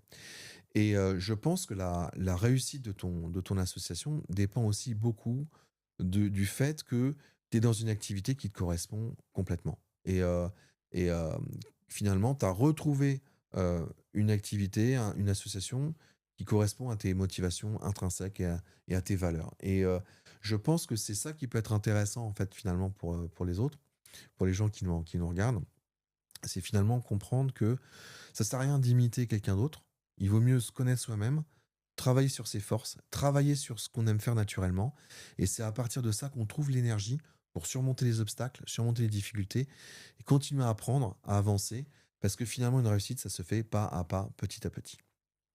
Ouais, il y a quelque chose qui est aussi qui est extrêmement paradoxal, mais parfois, on peut avoir énormément d'énergie pour un projet. on y pense tout le temps. Il y a une espèce d'hyperactivité cognitive. Donc ça veut dire quoi? Ça veut dire que ça pop dans notre tête tout le temps. Et on va se dire, il faut absolument que je réussisse. Et c'est une source de motivation qui peut être très positive au début d'un projet et qui va porter les gens en se disant ah il faut que j'y consacre du temps, c'est vraiment important, c'est grâce à ça que je vais réussir, etc., etc. Et finalement c'est une source de motivation qui est assez complexe quand même à repérer, hein. Il faut un accompagnement, c'est pas évident, mais c'est ce qu'on appelle le surinvestissement émotionnel. Bon, moi j'ai fait des vidéos là-dessus sur ma chaîne YouTube, mais c'est pas évident à détecter et il faut quand même un accompagnement par rapport à ça. Mais ce qui va caractériser, c'est qu'il y a une insatisfaction malgré des bons résultats. Ce qui va caractériser ça, c'est une sensibilité très forte à l'échec. Et donc, c'est une source de motivation qui est assez fébrile, en fait. Et qui fait que les gens du jour au lendemain, vont abandonner, ils vont dire bah, je ne veux plus en entendre parler, c'est trop dur. Et l'échec a été vécu de manière extrêmement, extrêmement dure. Et la particularité du surinvestissement émotionnel aussi, c'est qu'on y revient sans arrêt. C'est-à-dire que il y a un projet qu'on a arrêté et on va recommencer sur un autre projet. Ça peut exister dans les relations amoureuses aussi. Et finalement, c'est quelque chose qui est important de repérer parce que finalement, ça veut dire que c'est pas la bonne dynamique. C'est pas la bonne dynamique de motivation. C'est quelque chose qui va être coûteux en énergie. C'est quelque chose qui peut être extrêmement douloureux dans les dernières phases, dans les phases 3 et 4 du surinvestissement, où l'échec est vécu vraiment, vraiment, vraiment mal. Et finalement, quand on s'appuie sur ces sources de motivation, en général, ça se passe mal. Alors, il y a pas mal de sportifs de haut niveau qui fonctionnent sur le surinvestissement émotionnel et avec du compétiteur en plus, c'est-à-dire que ils vont adorer finalement la compétition, l'entraînement, le fait de faire du sport, mais ils vont vivre très très mal les échecs lors des compétitions. Alors, dans le sport, c'est quelque chose qui est plutôt positif, qui est plutôt, on va dire, quelque chose qui peut apporter vraiment une force pour les compétiteurs à condition qu'ils soient capables de faire le deuil rapidement en cas d'échec lors d'une compétition. Et ça, c'est ce qui va faire la résilience sur les sportifs de haut niveau, par exemple, entre des sportifs qui réussissent et ceux pour qui ça va être très douloureux, cette capacité à rebondir malgré les échecs, c'est-à-dire cette capacité finalement à faire le deuil d'une compétition ratée, être capable d'avoir une analyse extrêmement précise sur ce qui s'est mal passé et de dire, allez, je recommence, je me concentre sur la prochaine compétition. Et donc le surinvestissement émotionnel, il y a 4 phases, il y a 4 étapes. Les 2 premières sont très positives pour la motivation et les deux dernières sont extrêmement douloureuses et très négatives. Et ça, c'est aussi des choses qu'il faut repérer. Et si on n'a pas une activité, alors que ce soit dans le sport, dans l'entreprise, l'associatif, si ce qu'on fait, le travail qu'on fait quotidiennement n'est pas basé sur des sources de motivation vraiment intrinsèques, eh bien, à un moment donné, ça va être compliqué à vivre sur le long terme. Et donc moi, j'insiste, hein, là-dessus. Essayer de se connaître soi-même, essayer de comprendre ce qu'on a au fond de nous. Et parce qu'à partir de là, euh, on ne décide pas forcément du projet qu'on va réaliser, on ne décide pas forcément de l'activité qu'on va faire, on ne décide pas non plus de son profil. On peut rêver d'être un ingénieur et plutôt être fait pour le sport ou vice-versa. Mais ce qui est important, c'est connaître soi-même, repartir de ce qu'on est déjà à la base. Et à partir de là, quand on met de l'énergie, on va trouver l'énergie naturellement pour travailler là-dedans, pour faire ces activités-là. Et au final, c'est comme ça qu'on obtient des résultats positifs. C'est comme ça qu'on trouve aussi des complémentarités et qu'on construit des grandes choses. Bon, on va arrêter là. Bah, merci Régis pour d'avoir partagé ce moment avec moi. C'est passé très vite. C'était hyper enrichissant. Et ben écoute, ouais, je te souhaite beaucoup de chance et beaucoup de courage dans ton association, mais surtout beaucoup de réussite, qu'il y ait que plein de dons et que ça puisse continuer parce que c'est vraiment une belle aventure c'est une belle association. Merci beaucoup Régis. Bah, merci à toi, Julien. Merci de m'avoir reçu. Et c'était effectivement très intéressant. Là, j'ai appris des choses. Merci en tout cas pour ta bienveillance et merci de m'avoir reçu et à très bientôt.